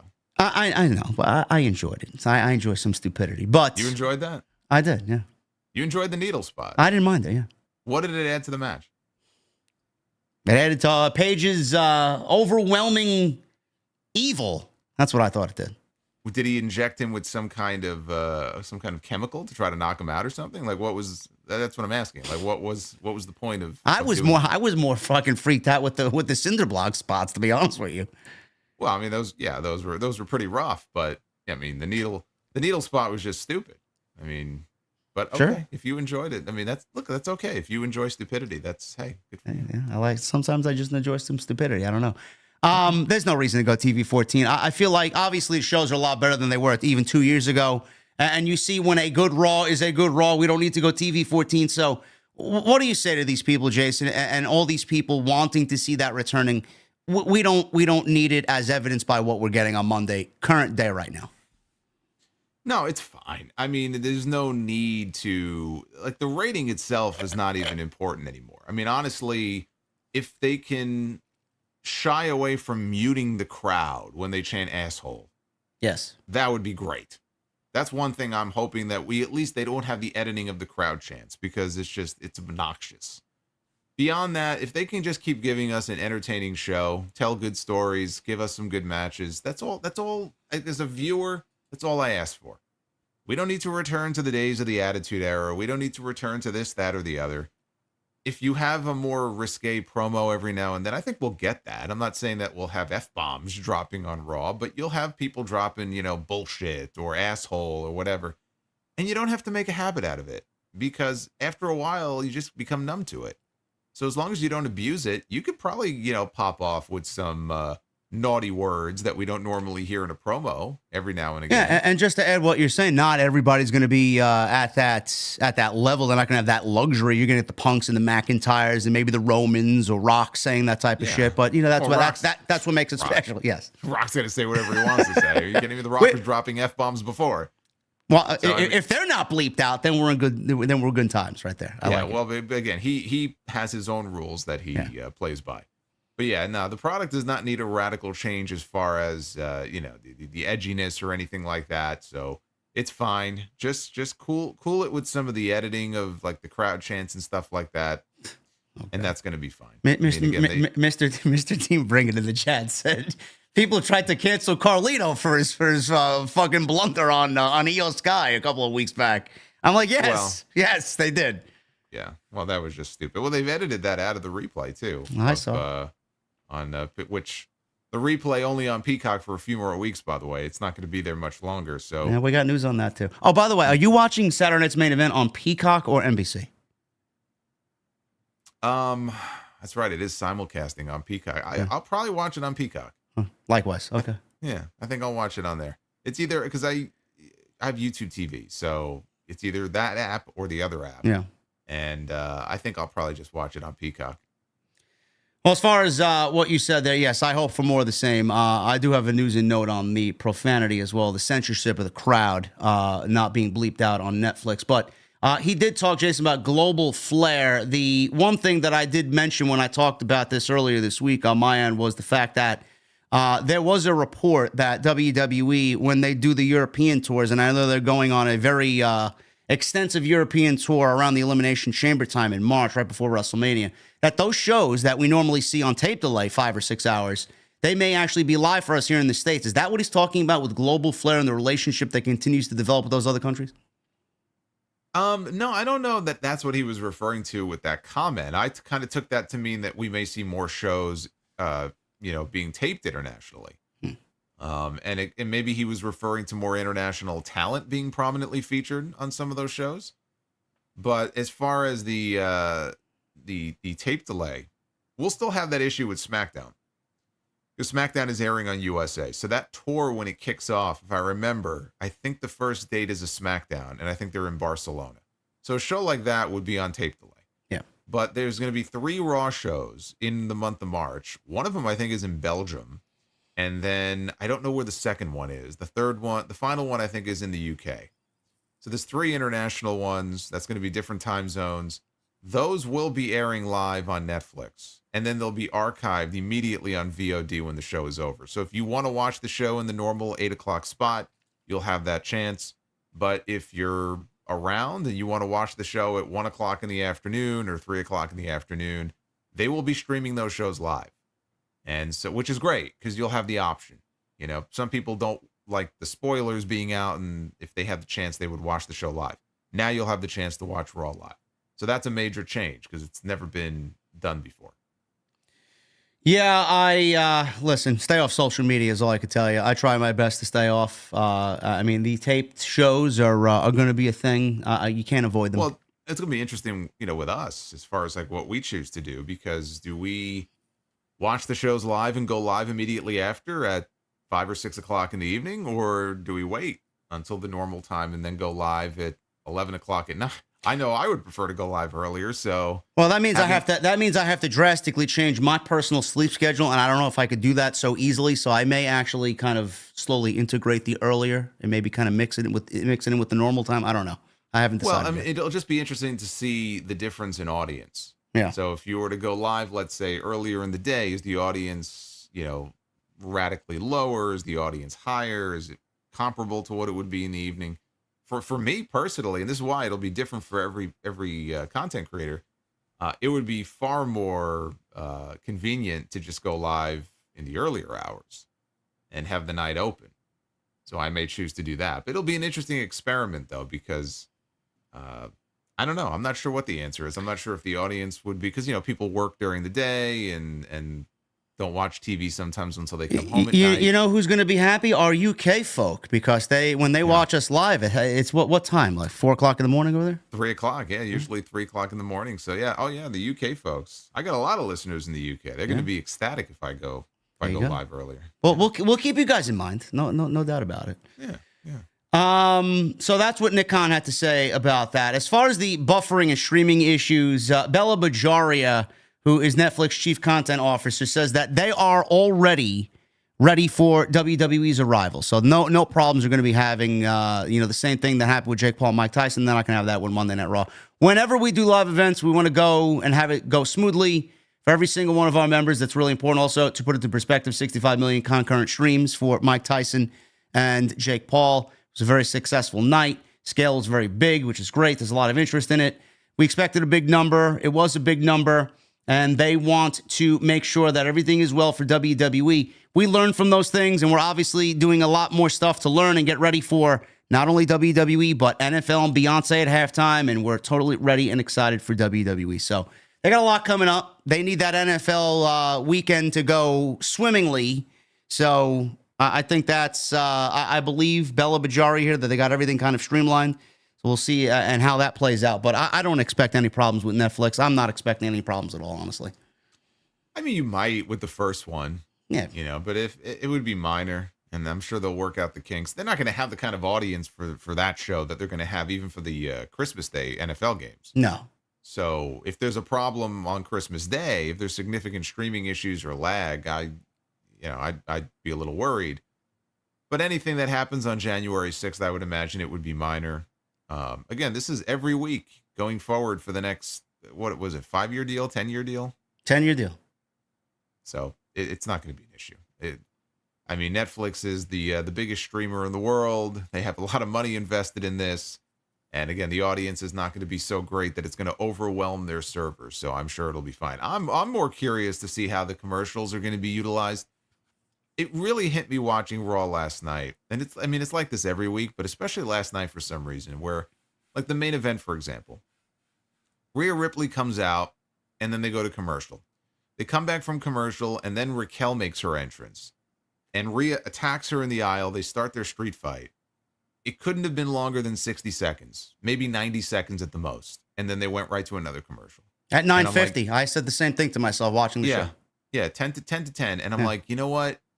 I know there's going to be commercials on Netflix, but it can't possibly be as bad as it is on cable, like on USA. It's got to be better. You would think it's got to be better. I hope so. So I'm looking forward to that at least. Maybe it won't be so cumbersome, but it's like, it's just gotten so bad. And it usually it interrupts at like the worst times too. And if Netflix can alleviate that a little bit, then you know what? It's even better. So I'm looking forward to seeing how that works out.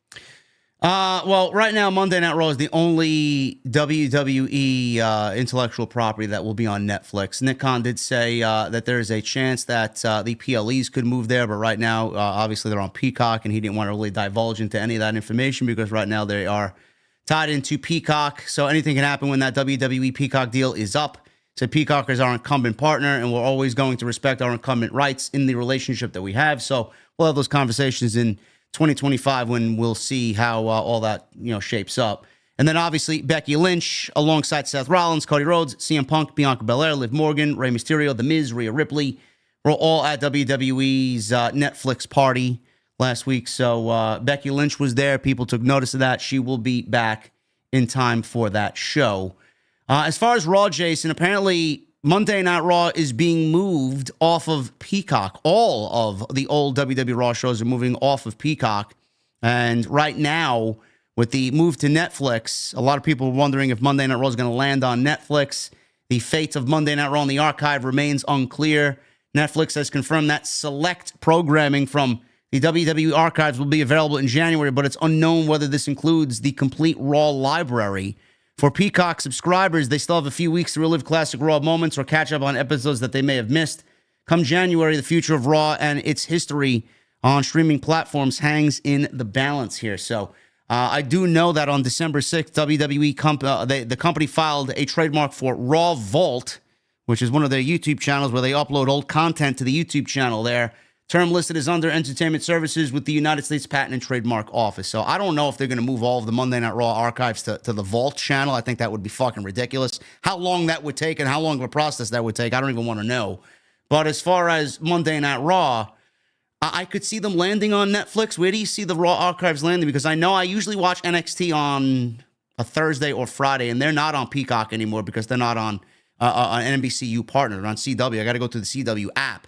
And even then, I can't see anything else but like the recent episodes of NXT on CW. So I don't know what's going on and where everything is all over the place. How do you see everything kind of going forward with WWE? Well, I don't know, and I wish they would give us some more clarity on this, because a lot of people assume that when NXT moved to CW and they moved all those episodes off, that they would be available on the CW app. And the only episodes I believe that are available are from October 1st onward. Yeah. So at this moment, any episodes prior to October 1st of NXT, you have no access to them. So for Raw, there's been no clarity on where they're going to move. Now, when I saw that Raw Vault trademark, that makes me think that they may well be moving them to the Vault channel. They could, if they wanted to, they could create a playlist or playlists. Obviously, you're talking about 30 years worth of shows. I mean, I can't imagine that they're all going to be there on day one. If they were archived on YouTube, it would certainly be convenient to access. But I have to think that they're going to move over to Netflix, but they just haven't told us, which is very strange. So it's worrisome, just because I do go back and watch classic stuff. That's why I love this Vault channel on YouTube. It's great. Like it's become one of my favorite channels. Like just the other day, they uploaded the earliest known recorded match that Kurt Angle ever had. It was from August of '98. You know who he wrestled in that match? Who? Christian Cage. Wow. Yeah. Who was managed by Jim Cornette. Get out of here. Kurt wow. had Dory Funk Jr. in his corner as his manager. And apparently that's the earliest Kurt Angle match that was recorded. And they just uploaded it. It was like a 9-minute or whatever it was, 11-minute What upload. was I watching not too long? I think they uploaded that CM Punk fucking documentary that I had, old school one on DVD. Yeah. They've been uploading full shows and full Coliseum videos and full documentaries. So they uploaded the CM Punk Best in the World. And then I think last week, they uploaded the, Ladies and Gentlemen, My Name is Paul Heyman documentary, the entire thing. So a lot of it's kind of random, but like heading into Survivor Series, they were uploading a lot of Survivor Series individual matches. And now they've been uploading a bunch of Saturday Night's Main Event matches in the lead up to Saturday. So I've been loving it. Actually, today they uploaded, and this is great for some of these matches, they'll dip into another promotion. So they actually had a match. I think it was between Gunther when he was Walter and Zack Sabre Jr. And they uploaded that. And then today they uploaded a match with Abyss before he even went to TNA. He was in Puerto Rico wrestling for Carlos Colon's promotion against the very young Eddie Colon, who would go on to become Primo many years later. But it was from like 2004. And, Abyss now works for WWE, so he does the introduction to the video, and then there's just this match, because they own this footage now. Like, they own so much footage. So this is just not like a WWE Network fucking 3.0 type of channel. This is like some special shit that they got going on, putting stuff up there that you probably never thought would see the light of day. Right. So exactly that. Well, that's kind of how it started. Now they're uploading more stuff that you would find, let's say, on like the network or on Peacock. But the whole thing was they're uploading rare stuff. So those are just some examples, but like they'll throw these. That's why people are like, oh, put the Kurt Angle Owen Hart match up, because they had like one match, I think, back in '99 that's never been released. They've uploaded a lot of rare stuff. I'll give you another example real quick. Are you aware of the Wrestle Rock Rumble from the AWA? I am not. Okay. Well, okay. So when we're done here, you will need to check this music video out, because they had an event called Wrestle Rock, And to promote it, they did a music video, like a rap, called the Wrestle Rock Rumble. And this is back in like '86. And like the Rockers are in there, Kurt Hennig and Scott Hall and all these people. So they uploaded it, but then they also uploaded a companion video, which is like 11 minutes long, of the behind the scenes, like the making of, which has never been released before. So if you want to see some footage of a young Shawn Michaels and Scott Hall and Kurt Hennig and all these people, and it's just like footage as they're like hanging around. Oh, was that take good? Oh, let's do it again. And they just threw it up on the channel. I mean, think of all the footage they have in their vault that's just sitting there. And they're using this channel to finally release some of this out to the world. So there's some gold on there. And I don't know if the plan is to put all this content that has no home on there temporarily. If they do, that's great. But I just can't imagine 30 years worth of Raw is only going to be on a YouTube channel. So It's about time they're making some money off that fucking content. It's like you putting all your money and all your life savings in a fucking shoebox underneath your bed. It's not making any interest in the bank. It's like, what are you doing? Now they're finally monetizing this content, making some decent money off of it. well, in a very short period of time, they're already up over 800,000 subscribers. So Wow. before long, they're going to hit 1 million. And I just hope they keep doing what they're doing, because I check it every morning. And it's great. Like, it's just, they got some real great rare stuff on there. Before Survivor Series, they actually had a 37-minute video that they uploaded of never before seen Survivor Series footage, and a lot of it is just backstage stuff, and it's just there, like in video form. I'm like, this is great. This is the kind of stuff, like, if you're a wrestling nerd, that's the kind of content that you want a channel like that to put up. So whoever's in charge, whoever's running that channel, is obviously, he's one of us. He's probably just some longtime fan, and it's great. It's great. So I'm gonna guess Raw ends up on Netflix. I don't know if it's right away. I just can't imagine that they're just not going to be up somewhere, in short order. They've got that's their flagship show. People are going to want to have access to it. So, and the Peacock deal is going through 2026. So what are you going to do? You're not going to have them available anywhere for 2 years or a year? That's ridiculous. Yeah, I do think they end up on Netflix too. It just makes logical sense. Just put everything on one platform. Monday Night Raw now currently is going to be airing there. It just makes a whole ton of sense to put the entire archive right there where you can get Monday night access. Going back to this Vault channel, I would love to see around Royal Rumble season. I know there's got to be some outtakes or some blunders or bloopers where The Undertaker wrestled Yokozuna in '94, man, when he's fucking shaving the casket down, double wide, double deep casket. He got Paul Bearer back there, and he's on the fucking hearse, and he's riding in on horseback. There's got to be some bloopers with that. I'd love to see a behind-the-scenes shit of that. That's the type of stuff that I really like, because that's the stuff I fondly remember going back to some of the olden days.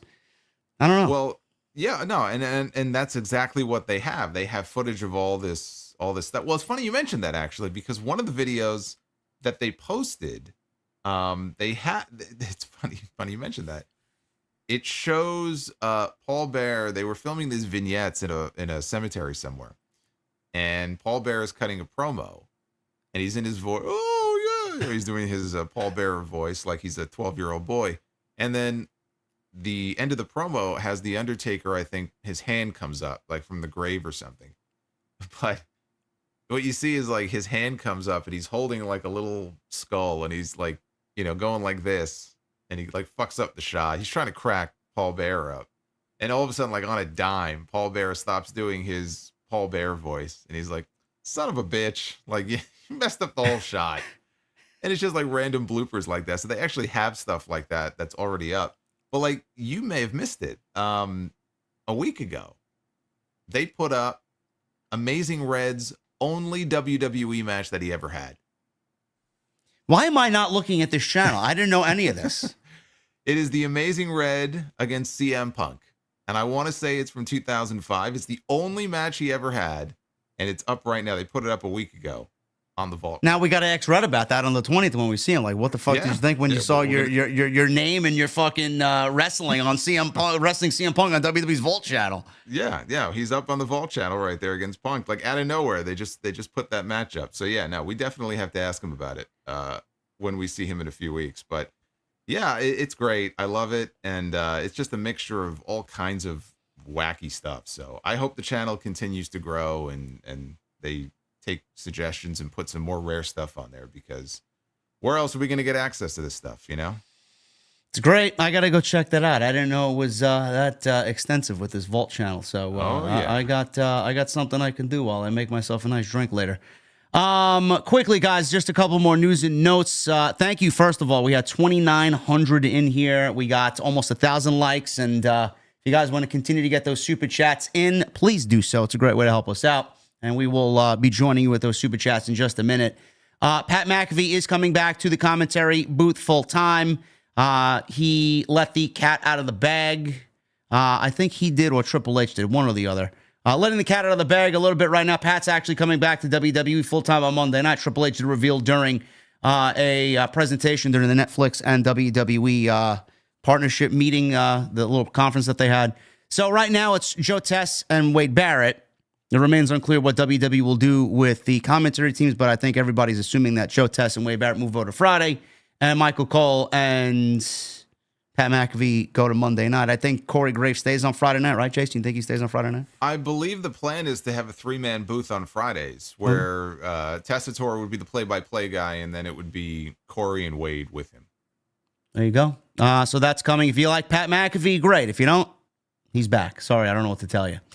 And finally, we'll end with this, because this was probably one of the best things about Monday night last night. We didn't talk about it when we were discussing these Saturday night's main events, preview and predictions, and we were talking about Monday night. But the New Day last night, massive nuclear heel heat.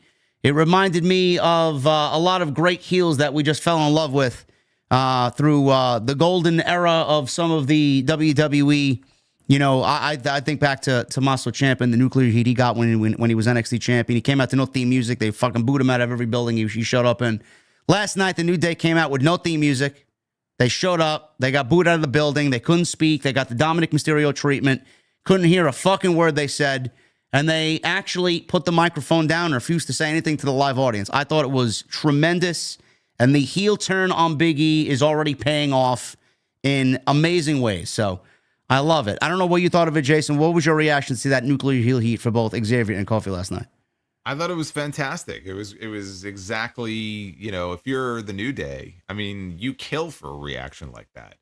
And I always wonder, like in this situation, if they had a promo planned and they just were like, all right, look, if we get a lot of heat with this, we'll just sort of abandon ship. But like if we get decent heat, but not like heat to the point where we can't hear each other speak, like this is what we'll say, or like this is what we'll talk about. Like I just wonder like what the plan was. But you could see the people in the crowd. I mean, you couldn't just hear them, you could see them. Like they were, you know, booing and doing the thumbs down and everything. And I heard from a couple of people who were at the show because they were in Wichita last night. And, you know, Wichita is not a city where it's like, oh man, they're going to Wichita. Like that's one of the best crowds in the country. It's like, you don't know what you're going to get.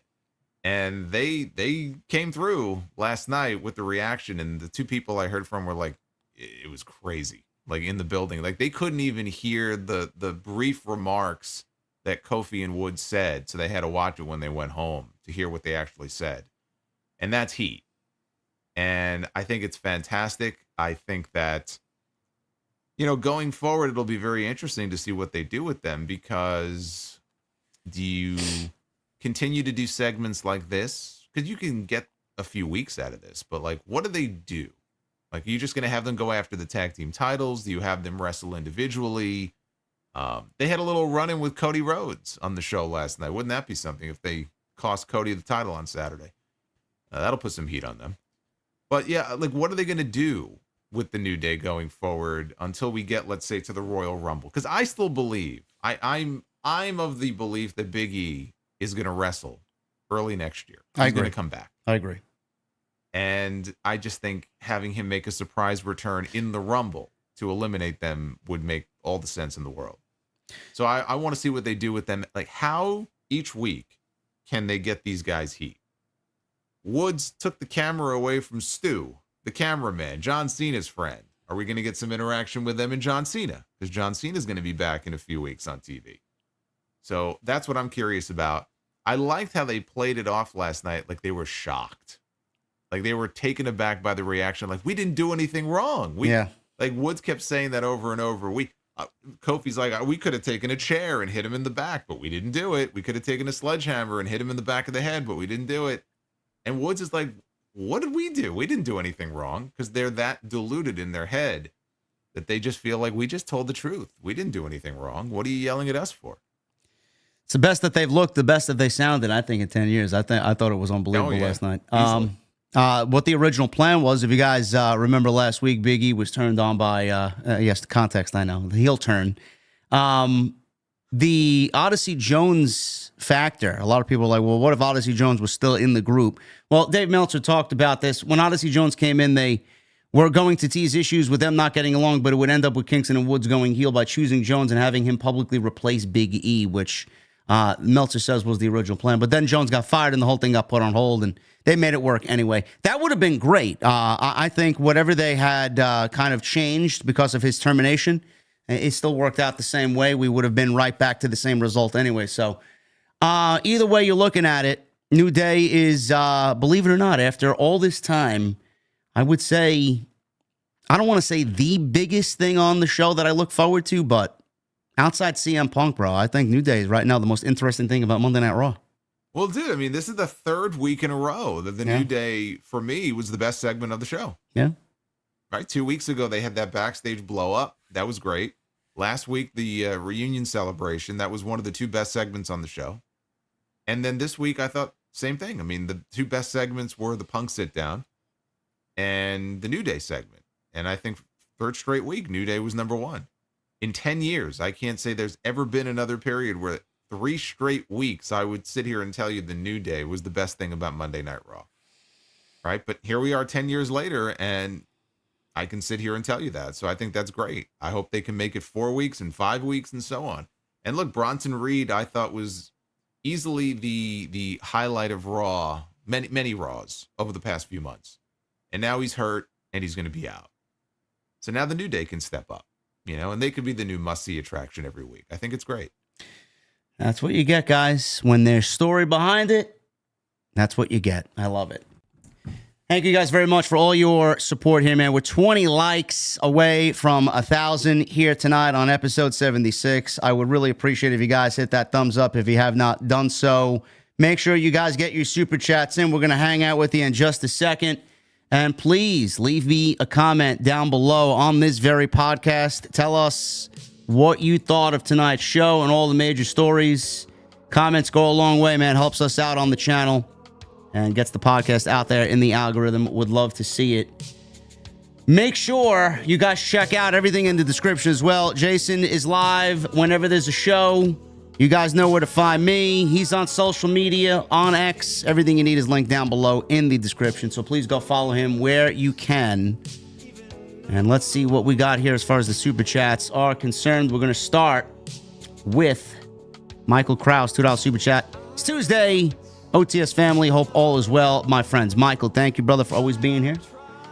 King Mo Jackson with a $1.99. This is my favorite show of the week. TNT is best for business. Thank you, King Mo. Thank you, brother. Gangrene David with a $5 super chat. I just got my ticket for Saturday night's main event and hoping to go to the Royal Rumble as well. I'm pretty excited. That show is not sold out, I don't think yet, but good for you getting tickets. Saturday night's main event. Yeah, no, I mean, it's close, but it's like, I think just shy of a sellout. Jason Barker with a 28 months. What's going on, y'all? 28 months. Number one podcast in the game. We win. We are a bunch of killers fighting the IWC Storm. Fight, fight, fight. I don't like to fight with anybody, bro. But stay away from these sickos online. It's not good for your health. Skinner, 15 months. There's nothing I can really say right now besides hashtag free Rey Fenix. He's working towards it. You could say free Ricky Starks. That was the other one going around. Huh? Free Ricky Starks, yeah. Apex with a 199 times 2. Arguments for and against salary caps in the MLB. I am for it. I think we need to go back to that. Yeah. Yeah, I mean, there probably should be some kind of a cap. Exactly what, you can work out the details of it. But, yeah, at the same time, I think that if these players can go out there and get paid, then they should get paid. I don't have an issue with them going out there and getting the best possible deal they can. They're playing within the rules.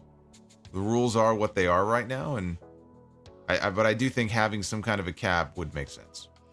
He also says 800 billion, but what did it was wanting a billion? free suite? Yeah, 800 billion. He says 800B. 800B? Who made 800 billion? You know someone that made 800 billion? I'm assuming he's talking about Soto, which is almost 800 million, not 800 billion. I mean, Steve Cohen's rich, but he ain't that rich. He wanted a free suite? I don't know. I don't think so. I have no idea what he's talking about. Apex, you got to give us some context there, man. I don't know. If it was a free suite, it was what he wanted, and that's the reason he signed with the Mets over the Yankees. That's fucking ridiculous, man. I think that's fantastic. The Yankees are like, we're going to draw the line here. We can't. I gotta look this up now, man. Where the fuck's my iPad? We can't. We make too much money off our suites. We got to put our foot down. We can't do it. Joker's voice with a $5 super chat. Sipping on my Jameson, neat. I agree with Salamonster. Rhea Liv feud no longer needs the title. Pull the trigger on EO. OTS is the best. Well, we may get that, brother. There you go, man. Make it happen. New world heavyweight champion.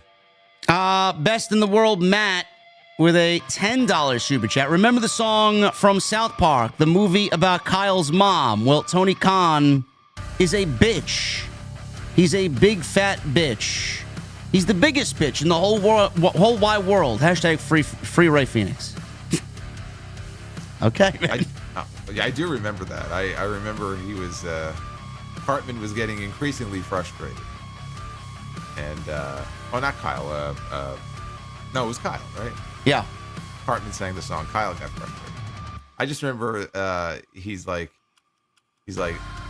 oh. And then he sings the song, and he's like, but really fast. Like, I can't really replicate it, but he's like, Kyle's a bitch, she's a big fat bitch. It's, going on and on and on. Big stupid hair. And then he's like, at the very end, he goes, he slows down. He goes, Kyle's mom is a bitch. I can never forget it. Laugh my ass off. All right. This one is going to send Jason to sleep tonight, a very happy guy. He may actually pour himself some more Jack Daniels after the stream is over. Listen to this, bro. The Yankees were reluctant to budge on a small detail. Let me shut this music off. This deserves no music.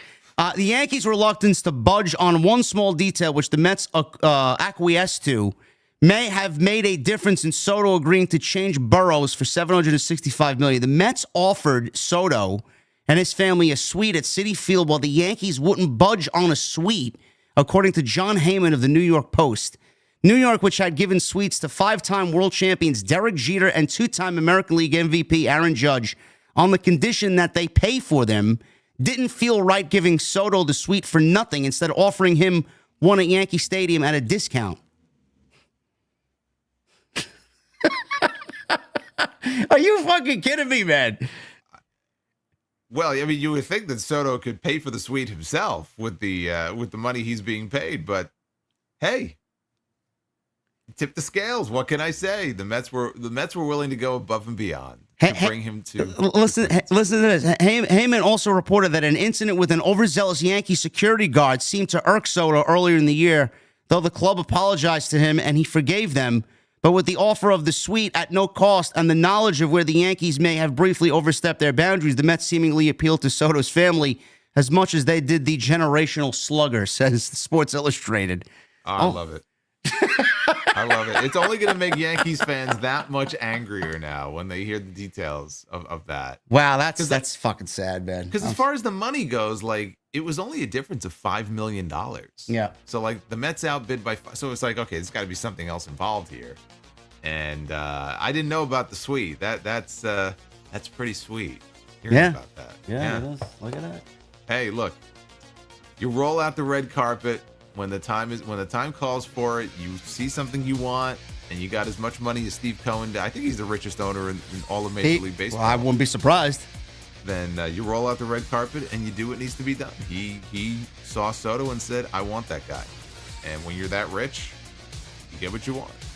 Listen, man, if you are guys in the chat, if you are having any kids, man, if your son wants to grow up and be a firefighter or a police officer or a doctor, man, tell him, nope, you're going to be an MLB baseball player.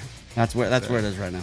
That's it. Joker's voice, thank you, brother. Best of the world, Matt, thank you. Edward with a $4.99. With all these titles in AEW, WWE, if everyone can be champ, then nobody can stand out as a champ. Do you think it's overdue for some title contraction? Get rid of the women's tag team titles. Yep. That's the first step. In AEW, I would merge the international title and the continental title and just make the AEW intercontinental title. Yeah, but then you'll get people like, oh, they're copying WWE. I don't care. So those people get kick rocks. Well, that's kind of what I was hoping, that Takeshita would be in this tournament and we would get a final of Takeshita and Okada. And then you could have had a merging of the two championships at the end with Takeshita going over. Too many titles, I agree. I mean, half of them don't mean anything in AEW. And yeah, look, I mean, it's a problem in both companies. It's not just an AEW problem. WWE has a lot of titles too. If you count all the NXT titles, they probably technically have even more. Yeah. There's way too many titles. Both companies could stand to shed some, but it's not going to happen. We got a $2 super chat here from AJ Files.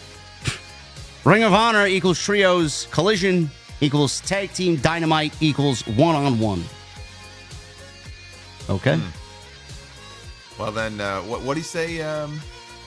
Did he mention Rampage in there or just Collision and ROH? Just Collision ROH. Look at that.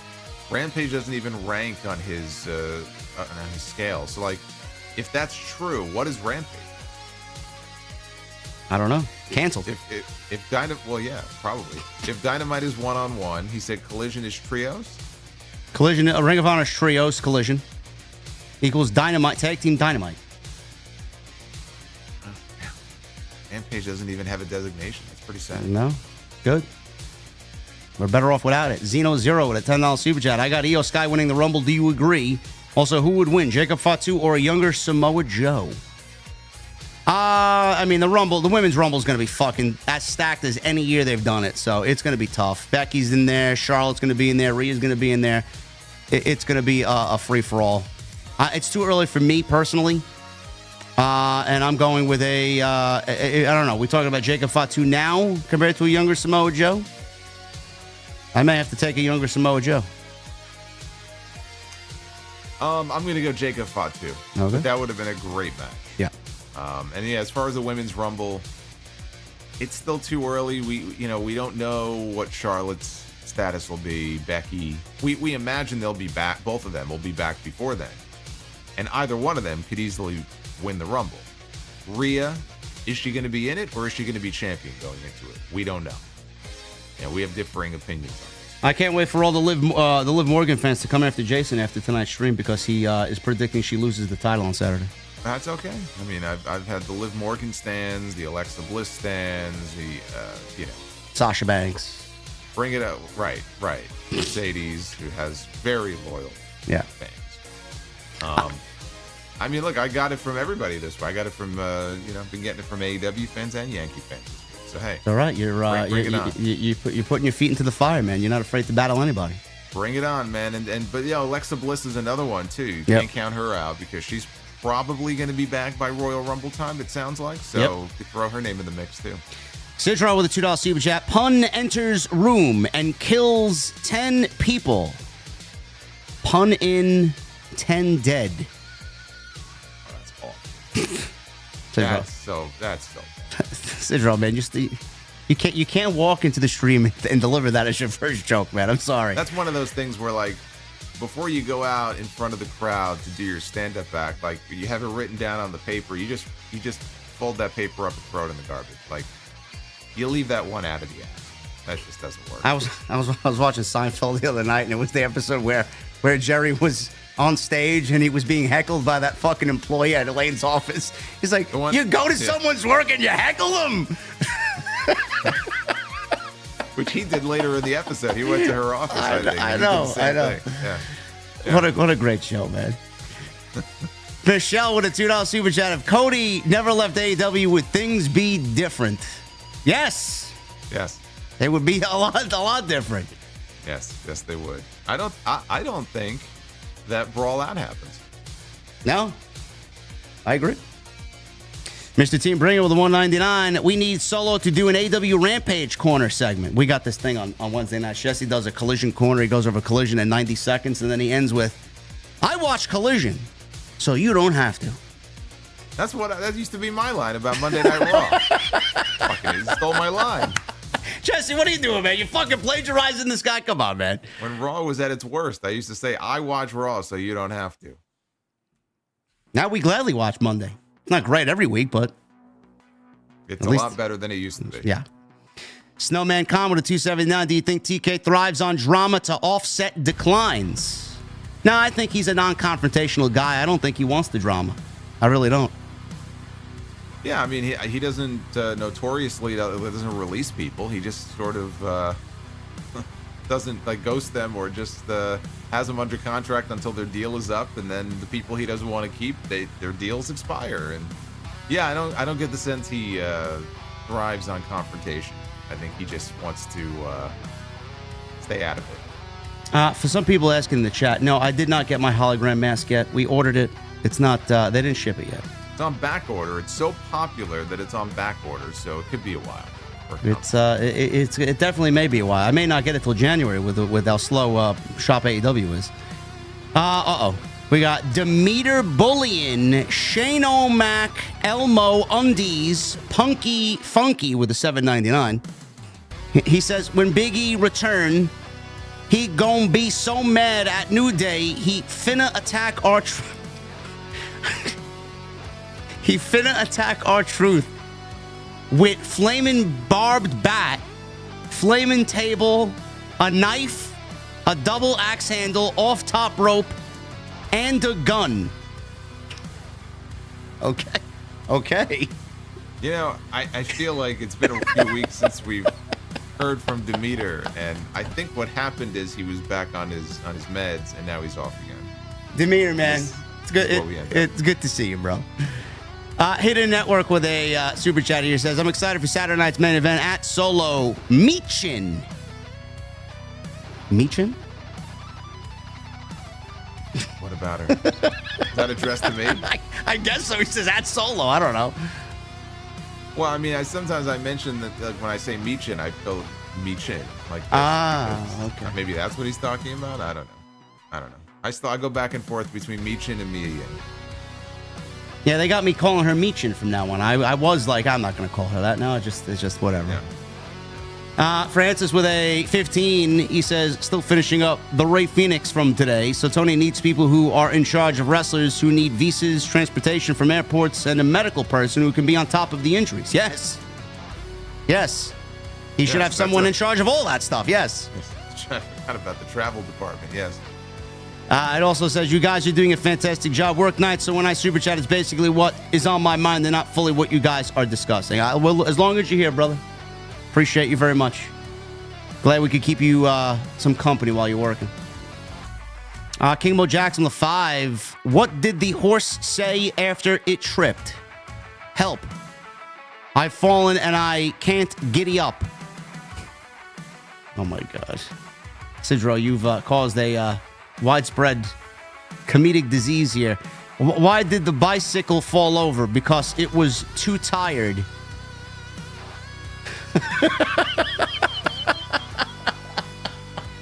Oh, man.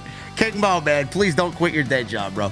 Arcade the Hedgehog with a $2 super chat. Willie Mac Daddy, Willie Mac tonight, Willie Little Mac.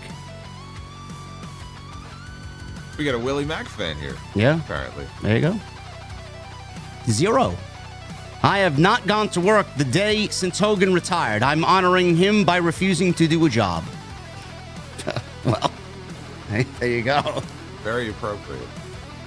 Sidro with a $10 super chat. He says, the teacher says, give me one benefit of breast milk. Me, It has a nice packaging. Also, walked down the street and I got hit by a violin, a clarinet, and a French horn. I think it was an orchestrated attack. Oh my fucking God, man. These are so bad. hashtag I love TNT. Somehow they're getting worse. I didn't think it was possible. Tristan Johnson with a $10 super chat. First Harper, then Turner, now Soto. As a Nationals fan, it sucks seeing all of our best players go to rival teams. JD, your Braves are next to stick a dagger in the Nats fans by taking one of our players. Who do you got? Who do I need? I don't know. Well, the Nationals don't have any sort of payroll, so I don't know what you expect over there, bro. Bryce Harper, man, I can't stand Bryce Harper. No, I don't like him either. Apex with a 199. Roman and certain guys could just be free agents. Possibility. I think Roman will remain a free agent, I think. Go wherever he pleases. He can do whatever he wants. Well, he's listed on the website. He's listed on the SmackDown roster. They have a free agent section. That's where Brock used to be. Okay. Roman's on SmackDown. Okay. Sidro, the $5 super chat. If Drummer comes out of retirement, will there be repercussions? And what gets longer when pulled? Inserts in a hole and works best when jerked. A seatbelt. I like the first one better. That one didn't hit, bro. Zero. Why is no AEW event ever sold out? They always have a couple of extra seats hidden under the ring. Do they? Was that supposed to be a joke? I think so. I don't know. A very poor one if it was. I'll leave with a $5 super chat. I was hoping Alex Abrahantes came along with Penta to WWE. Like, that would have been incredible. Nah, I wasn't too fond of that pairing. I thought that was just forced. Well, I don't think it would be a bad idea for Penta to have somebody with him as far as, helping on the promo front, for longer promos. But it's funny, I just saw Alex actually the other day on QVC. He works for HP. So his other gig is, selling... Hewlett-Packards? Yeah, HP laptops on QVC. Oh, boy. And he's talked at times before. I've come across him where he's actually been asked about the wrestling stuff or whatever, and he talks about there was like a pay-per-view the weekend before, oh yeah, I was on the pay-per-view with the Lucha Bros and stuff. It's just wild. Well, listen, man, my guy Jose the assistant is still roaming around out there doing nothing, man. Bring him on in. I think he'd be a good representation. I think there you go. And he can work too. Yes. So he can talk and he can work. So you got the best of both worlds. Vinny with a 199. My 8-year-old nephew can book better than TK. Well, I mean, it's not really saying much. No. Tristan Johnson with a $5 super chat. Well, at least I know Juan Soto's one and only ring will be with the Nationals. I know it won't be with the Mets. Wow, man. You're a real positive fucking Mets fan over here. Cope. Just cope. We'll see what happens, man. The baseball season is very unpredictable, man. Anything can happen. We get some pitching, and we'll have it set. The table will be set. Cornell Bryant with a 1999. If they do Punk versus Rollins on Netflix, we forgot to talk about that. That's what it is. It's not really confirmed. It was in the news. I guess we'll talk about it now that he's asked. If we do Punk versus Rollins on Netflix, then we definitely getting Roman and Punk at WrestleMania 41 after failing to win the Royal Rumble and the Elimination Chamber. Punk gets the favor from Heyman by challenging Roman, who's guaranteed to be in a WrestleMania main event every year. Duh. Do you think that, Jason? Because that's along the lines of what I was thinking. Punk versus Roman at WrestleMania 41. If we're getting Punk and Rollins that early at Netflix debut on January 6th, or do we see it again at WrestleMania? Because I think once we see it once, it's not going to be the same if they do it at WrestleMania. No, but I think you could definitely run it back at WrestleMania. I think there could be more of a formal heel turn from Rollins. Let's say if they do the first match and he loses. Maybe he just completely loses his mind, and now we have a clearly heel Seth Rollins. And they could still build to a rematch at WrestleMania. Punk and Roman, so much is predicated on what Rock is or isn't doing at WrestleMania. Yeah. So I could see it. I could see that playing into the whole favor that Heyman owes him. But just because if they end up doing Punk and Rollins on January 6th, I find it very hard to believe it's a one and done. So don't assume that if it happens on that first Netflix Raw that it won't happen at WrestleMania. It absolutely can. The story will continue to evolve, and it could end up with Seth Rollins just going full-fledged heel. If he can't beat Punk the first time and they run it back and maybe Rollins beats him at WrestleMania. It could happen. Yeah, it's going to be interesting, and that is a major match for January 6th if they do actually do that. So good on them. That's going to be a big night. Cornell Bryant, $20 in Super Chat. If they do Punk versus Rollins on Netflix, we'll definitely get... I just read that. Thank you, Cornell. 0. Why couldn't Karrion Kross light the fireplace? Because he loses all his matches. No. Keep the joke. Just won last night. That joke doesn't even work. He just won. Maybe he missed Raw last night. I don't know. We just talked about it. I don't know. Maybe you joined the stream late. I have no idea. Jorge with a 199. JD, hope you're having a good night. I was wondering if you've heard rumors of Triple H of leaving WWE in 2025. I don't believe it's true. I would love to know your opinion. I don't know where you heard that, Jorge. Yeah, no. The answer is no. Stay off the Facebook pages. They're nothing but clickbait. 0. Why is Ricochet to blame for AEW's high unemployment rate? Because he's doing all the jobs. All right, 0. I get it, bro. You try to be a comedian. Thank you. Andre with a $5 super chat. He says, I agree. Need the Wyatts on TV. More questions for both of you. Do you think Raw going to 2 hours affected the Wyatts being on TV? I see a rematch on January 6th. Well, it affected not only the Wyatts, but it affected a lot of people. You're cutting 1 hour, theoretically, of a 3-hour show. Sure, there's going to be less time.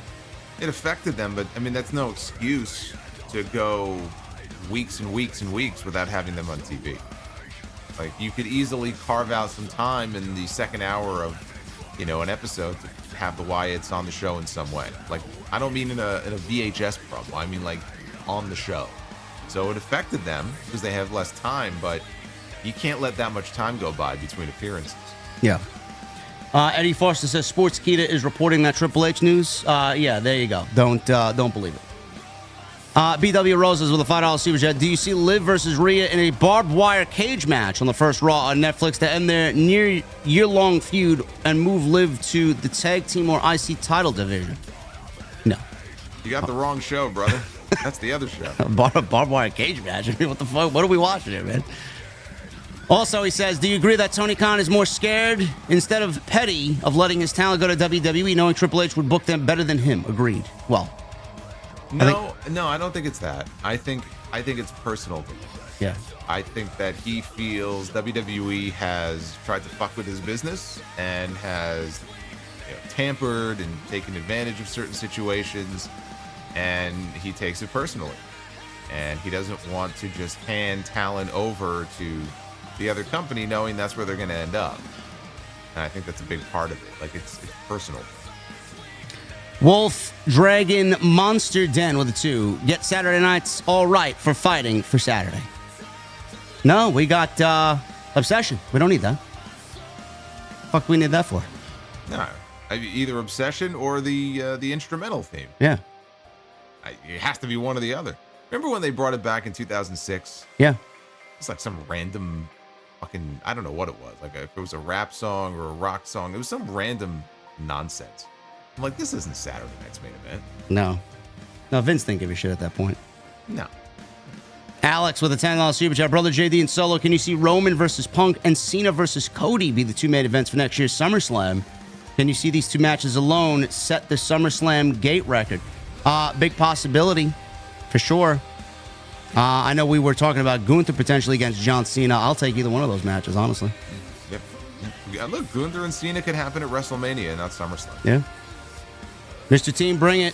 Thank you, Alex, by the way. Appreciate you, brother. Mr. Team, bring it with a 4-9 down. If you guys were to have a wrestling match, who would you trust to help carry you throughout the match and make sure you didn't get injured? Bret Hart. Yeah.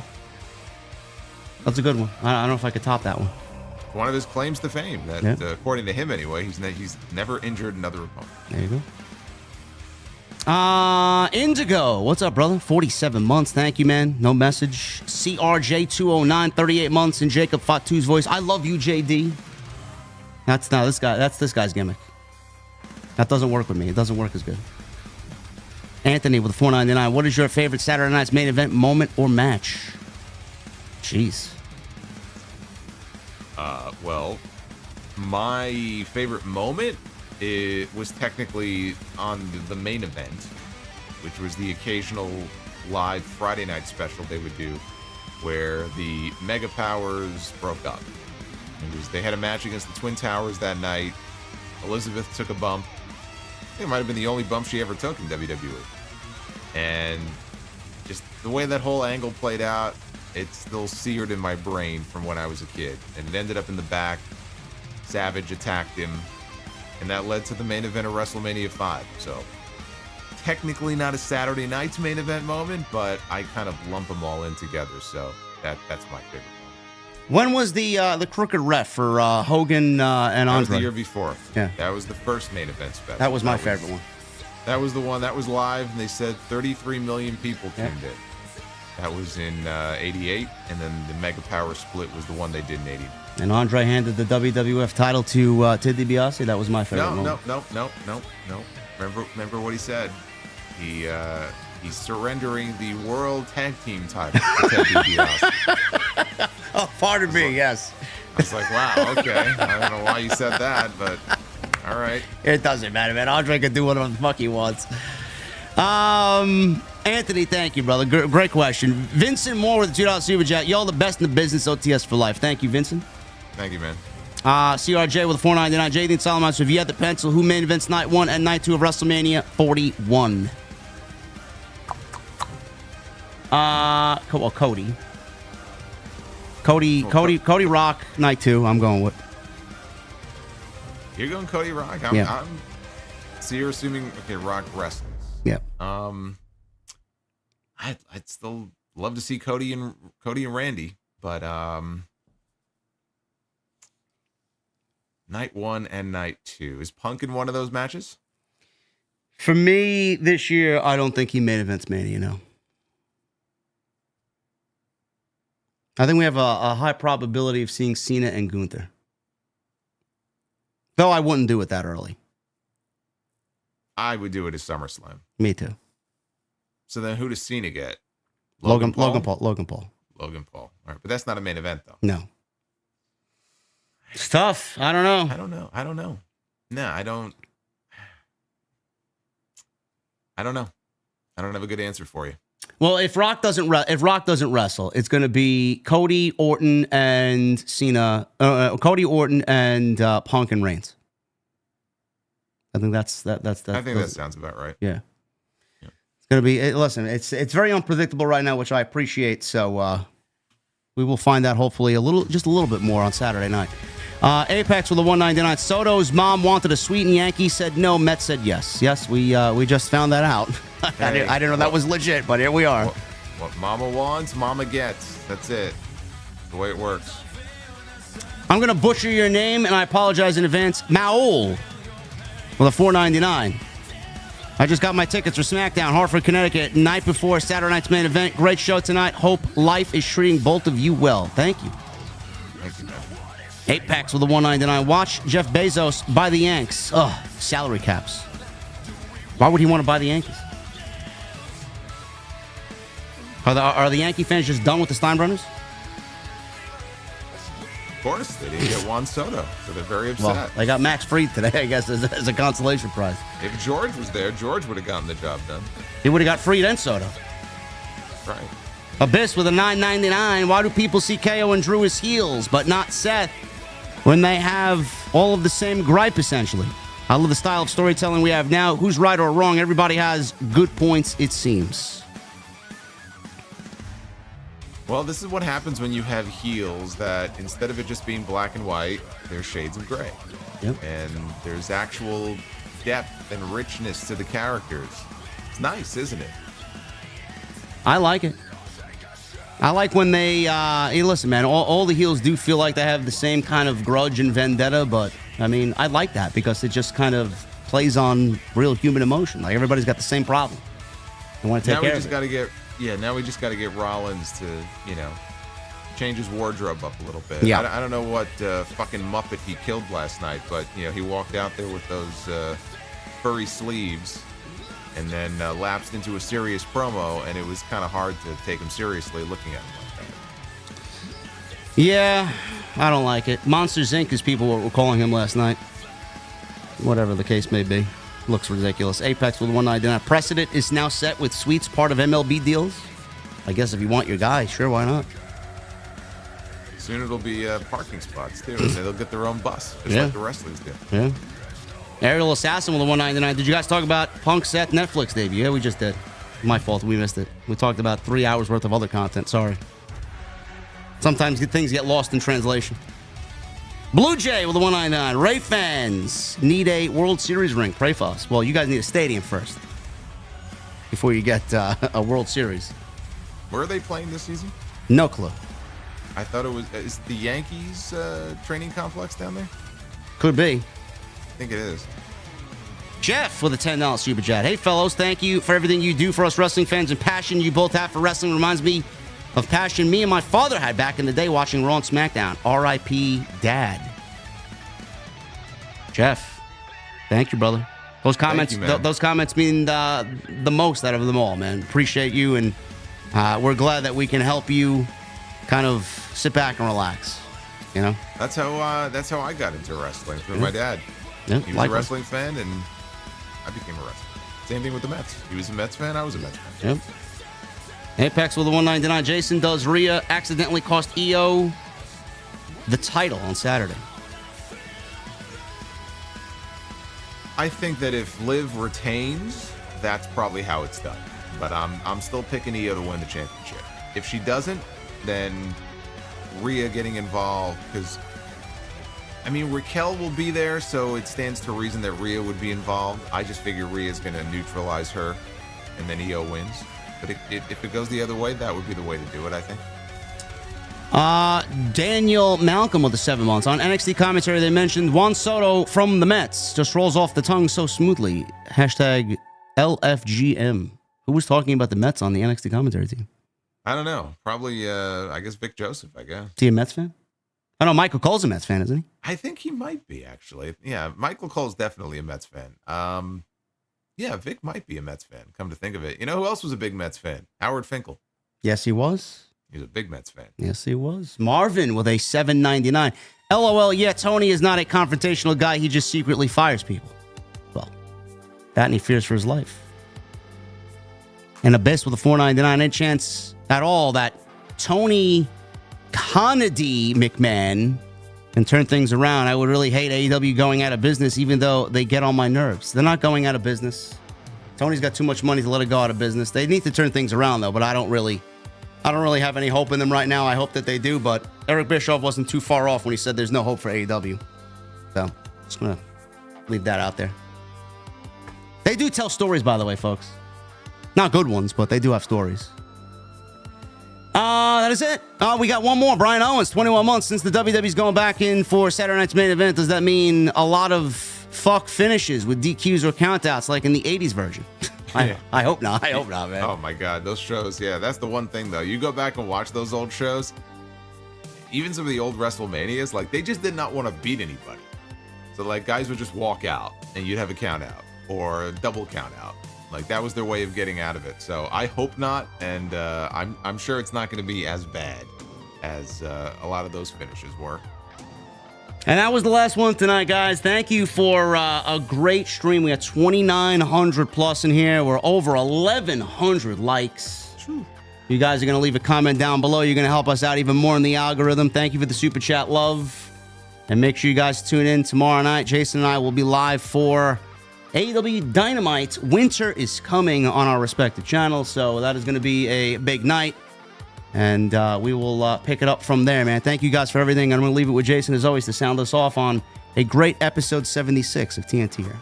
Well, we gotta leave it with you because Anthony just dropped a super chat for you. 199. Can you do the? Oh my God. You guys, I don't know why we need the roundage. Ronda Rousey, yes.